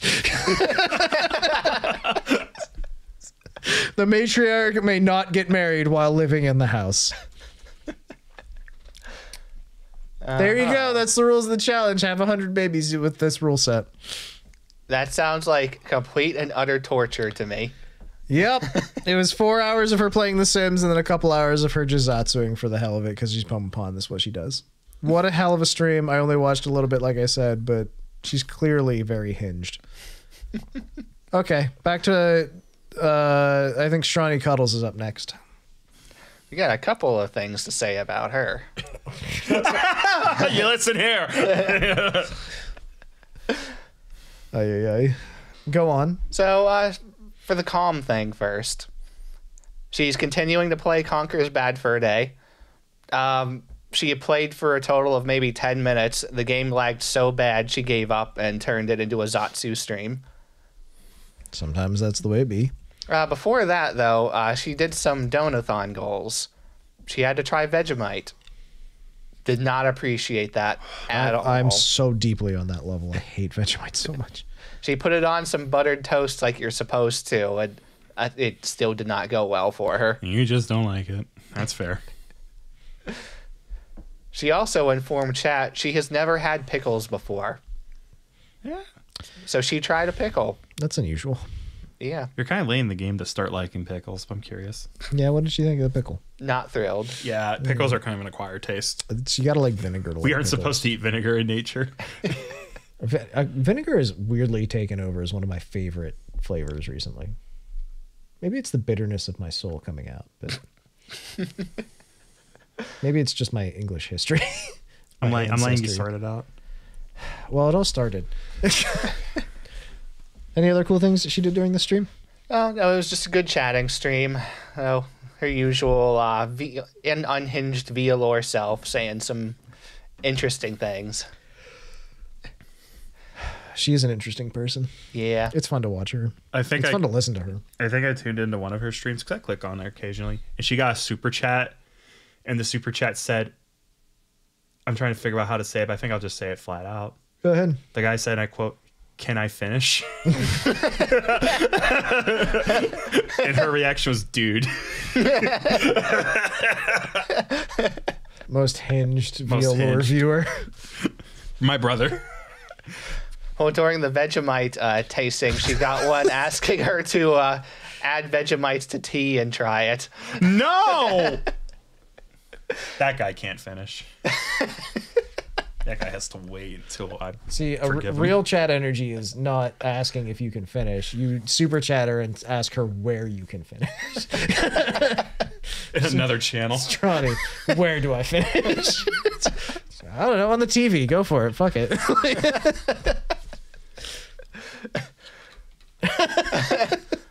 Right in the kitchen sink, bud. Not a tea. What a shame. It's in Cameron's tea. This whole time? Didn't you notice it kept refilling? Ladies and gentlemen, we've hit the cum episode. The cum-isode. Any more Stronny comments? Strong recovery. Strong recovery. So, I had to mention this. We're coming back to it. I'm sorry.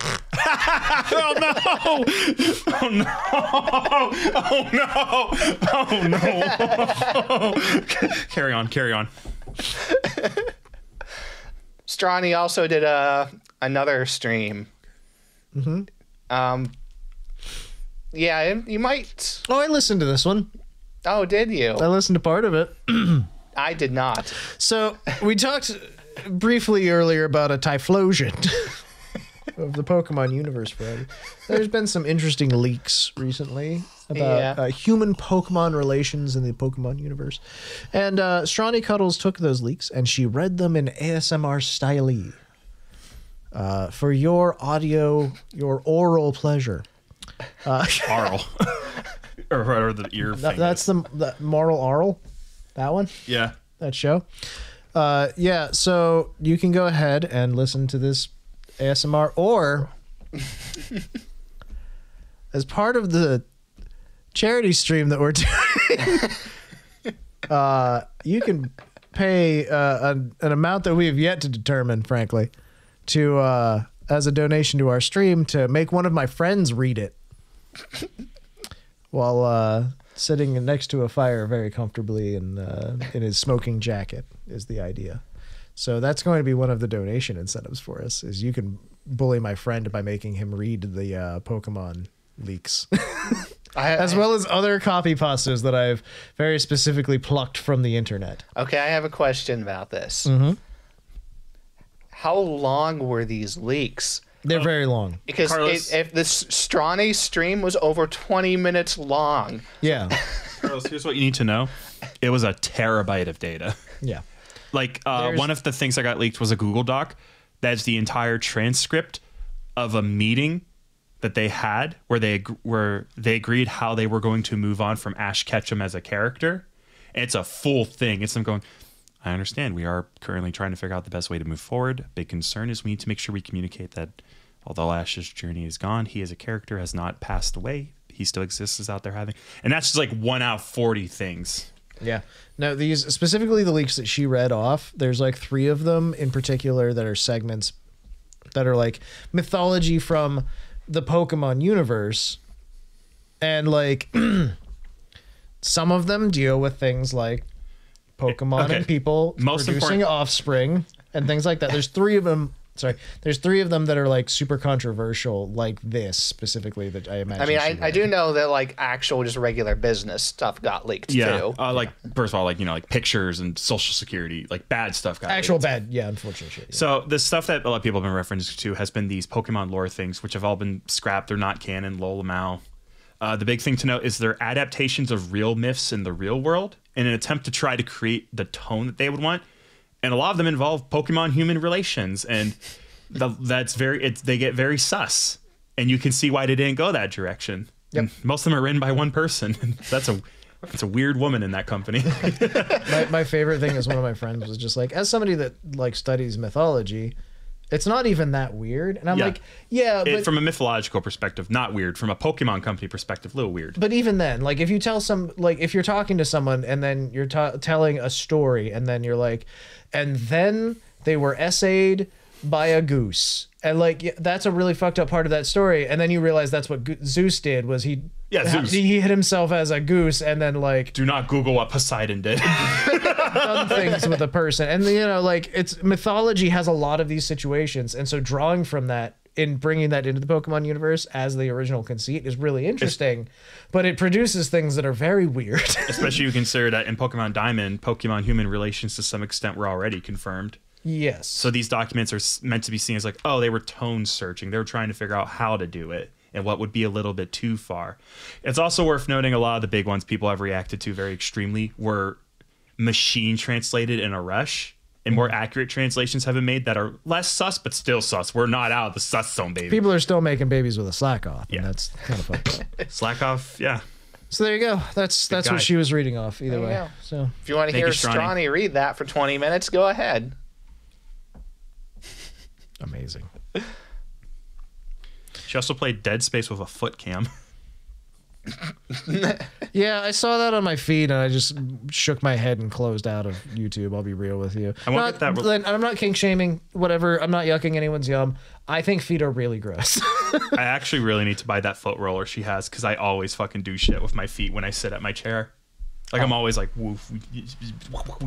I sit cross-legged. That's why I can't, like, if you notice me like pushing myself up in my chair during the podcast, which I do very frequently, it's literally to get my feet like up on my chair because I apparently am a gargoyle of some sort. I don't know, but I always sit cross-legged on my chairs, so otherwise I'm uncomfortable. All right, Lockdown Protocol with VAllure and Socks Agency. There's a lot of really good moments from this, I know, especially because Enos is unhinged and wonderful. And sometimes not even always on purpose. No, but she did ask if they were all whores, and Stronny was like, "Yeah." That was not what Enos asked, but that is what Stronny responded with. What did Enos ask her? Enos asked if they were lewd tubers. Lewd tubers, and then Stronny's like, "Yeah, we're all whores." And then Enos is like, guys, she said they're all whores. Thank you, Enos. Wonderful. I love it. So good. What a great fucking moment that was. There's also some other really great moments during this, I'm sure. Yeah, this was Azura, Imi, and Stronny from VAllure, and Camisole, Enos, and Snoozy from Socks Agency. All fantastic.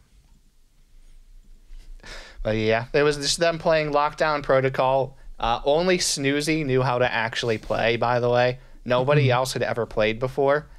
Is this another like Among Us clone, but with more like things going on? Yeah. Yeah, it's another social deduction game. This one I think has a gun equivalent.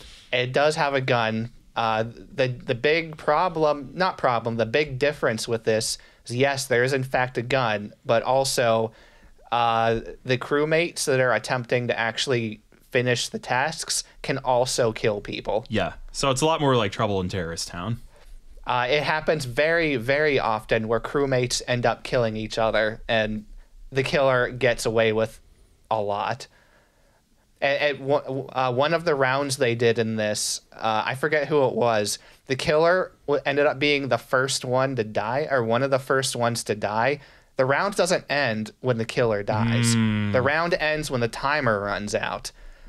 The killer was one of the first ones to die in one of the rounds, and she still ended up winning the round because the other people didn't know how to do the tasks. Oh. God damn. Amazing, frankly. But yeah, it was a great time with them just interacting with each other. Stronny was trying to teach Enos how to be Scottish. That went pretty good. And then Enos turned around and was like, all right, I'm going to teach you German. Says 2 German sentences, and Stronny and everybody else that's there just like, what? Oh, no. She's being real right now, guys. So who won in the end, Carlos? It was the Sox agency that ended up winning. Very cool. They're all very good. Yeah, actually, they had to... Snoozy was the one that was running it since she knew how to actually play the game. And the third round, she ended up having to just reset it and start over because Snoozy, the only one that knows how to play the game, got the killer 3 times in a row. It's like, okay, guys, I'm not going to kill all of you for a 3rd time. We're going to just reset this. It's too easy. All right. I want to talk real quick about Alicia Delantano's karaoke stream that she did. She did a 3D karaoke in the last week. I did watch this. This was really fun. I even did the thing. I finally did the thing. I did screenshots and I put them on Twitter. Let's go. I was like, I thought I got some. I recropped them. I made them look like they were already good looking, but I made them look great. You know, You were the true fan, actually retweeting like they always ask you to. Yeah, dude. And it was a really good show. I really liked whenever she sang the Neon Genesis Evangelion theme with nyas instead of words. It's really good. She had a bunch of really cool songs, honestly. But again, it was a really good karaoke. She was still recovering from the big vid, which is unfortunate, but she did really well, all things told. She was moving the whole time. It was her first like 3D thing that she's really done that I've seen. And yeah. Good work, Alicia Delantano. Fantastic karaoke stream that you did, and happy 6 months. Happy 6 months. I saw some of it too. She did a really good job setting the 3D up for this. Yeah, she did it all with a webcam too. Like she didn't have tracking, which is insane for how well everything went. Just phenomenal work all around, basically. It was unarchived, just so you know. So, you missed it. Tune in more often. I'm going to hurry us through the last couple things here. Carlos, do you have anything about Nene Amano playing Silent Hill 2 Remake? All right. I had watched Sheena play a little bit of it last week. I tuned in to see how Nene was doing. She was not taking this very well.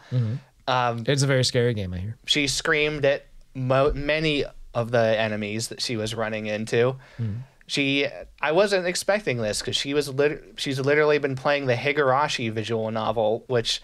Yeah, it's a visual novel, but it's pretty grotesque at times. Yeah.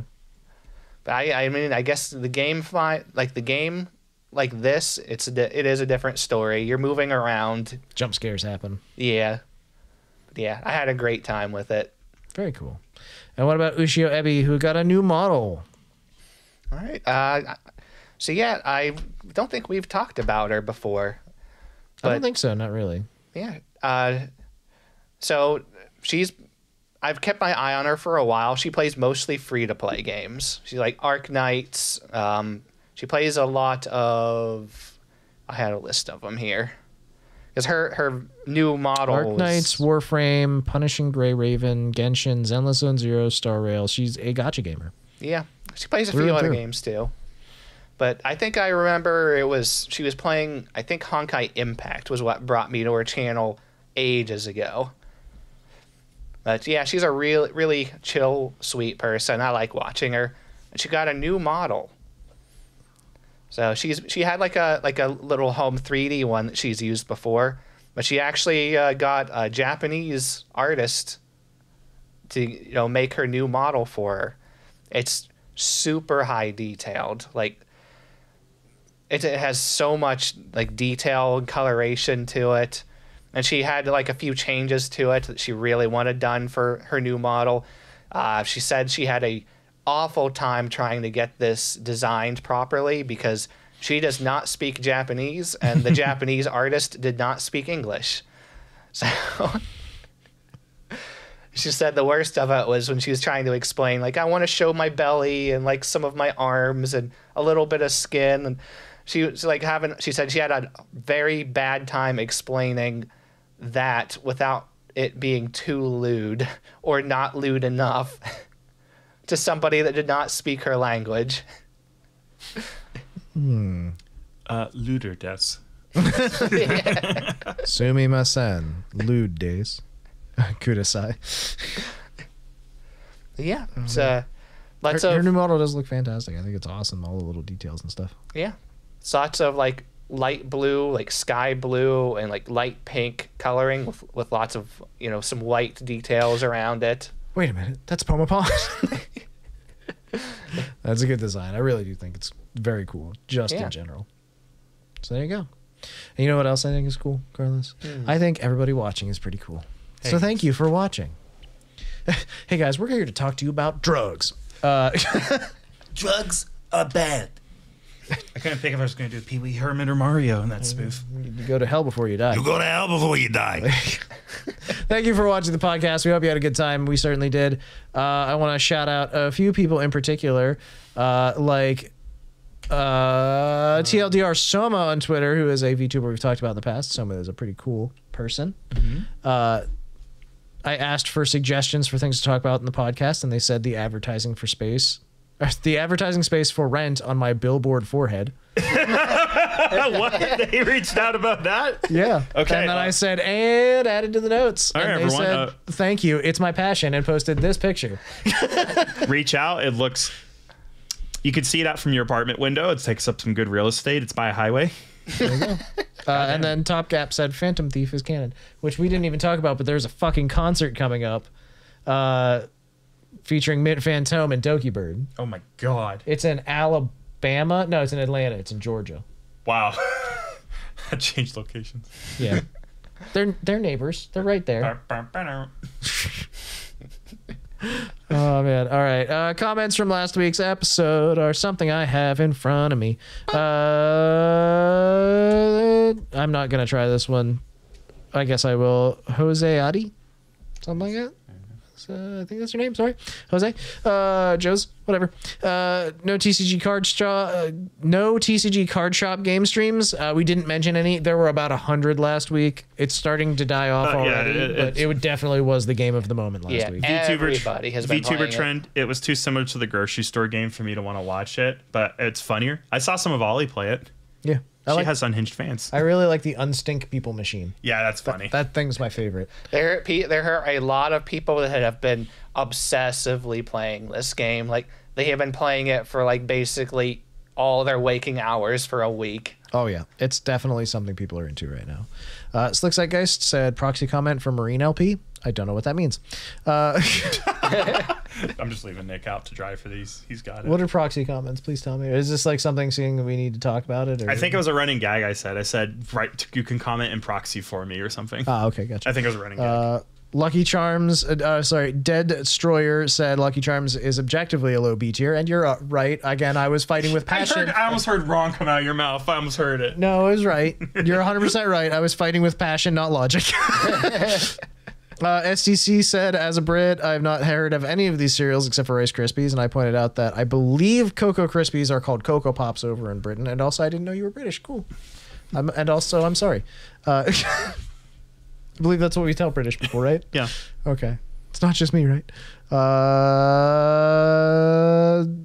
Magus of Mars says, nice to see Idle releasing another gen. It is very nice to see. They did release a lot this year. Cash threw out a comment that is to serve as a proxy for Cameron's statements. Yep, there we go. There it is. That is. Appreciate you. Gaming Dreamer pointed out that Matara Khan, I don't know if this is public information or if I'm about to say something I shouldn't. That's probably, I'll have to look at it too. Sorry. Let me look up the super chat. Sorry, I can just look over here. It's just where she's from. It's where she's from. I believe it's public knowledge, but I don't really know. I genuinely don't know. I am unfortunately not. Google Matara-Khan nationality or look at previous. Yeah, figure it out yourself, but give me, or just look at the comment. It's right there. I think she's pretty open about her info, if I'm being real, but whatever. Yep. And then that's pretty much it. Oh, except for Trevor, who went back to episode 73 and commented for the Kizuna thing. I just checked. Kizuna AI thing. I just checked, and the stream is still going. What? Huh? So the Kizuna AI stream. It's still going? It's still going. Huh? Thank you, Trevor. Why? Okay. Thank you, man. I'm sure there is still exactly 17 dedicated people sitting in that stream. And there you go. So there you go. If you'd like to leave a comment on YouTube, feel free. It's down below. Don't forget to hit the subscribe and the thumbs up and hit the notification bell. Hit me in the face with a claw hammer. Would you like any updates outside of that? You can check us out on Twitter at SuperChatsPod or now on Blue Sky. superchatspod.bsky.social. Want to chat with us? We have a Discord. Link down below. Check it out. We welcome new people all the time. It's always a very fun time on there, and you can talk to other VTuber nerds about VTuber stuff. It's really cool. There's an audio version for the podcast on Apple Podcasts and Spotify if you want to get ripped at the gym while listening to nerds talk about Get weeb destroyed shit. at the gym. If you're going to listen to us on audio, we always ask that you do review us. Give us 5 stars because that way the algorithm likes us and we get fed to more people. And then... 4. Did I say 4? I meant more. Oh, I said my own thing. We're getting fed to people. That's vor. Oh, I thought you said 4. No, I said the number. I was just like, Cameron's out here kink shaming, and I'm not here for it. I'm not kink shaming. Eat up. Please don't murder me by eating me. Also, please share us around if you like. We're always looking for new people to enjoy the podcast. Now we're going to do birthdays and get out of here. Birthday number 1 on October 28th is Akugaki Koa from Idol Yes. Happy birthday. October 31st is Mother V3, an AI VTuber. Happy birthday. November 1st is Axel Sirius from Holostars. Happy birthday. Axel! And November 1st as well is Ramilia Nefis from Phase Connecto. Happy birthday. Happy birthday. And that's the game.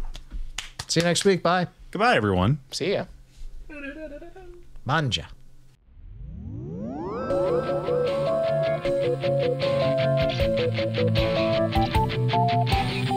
Thank you.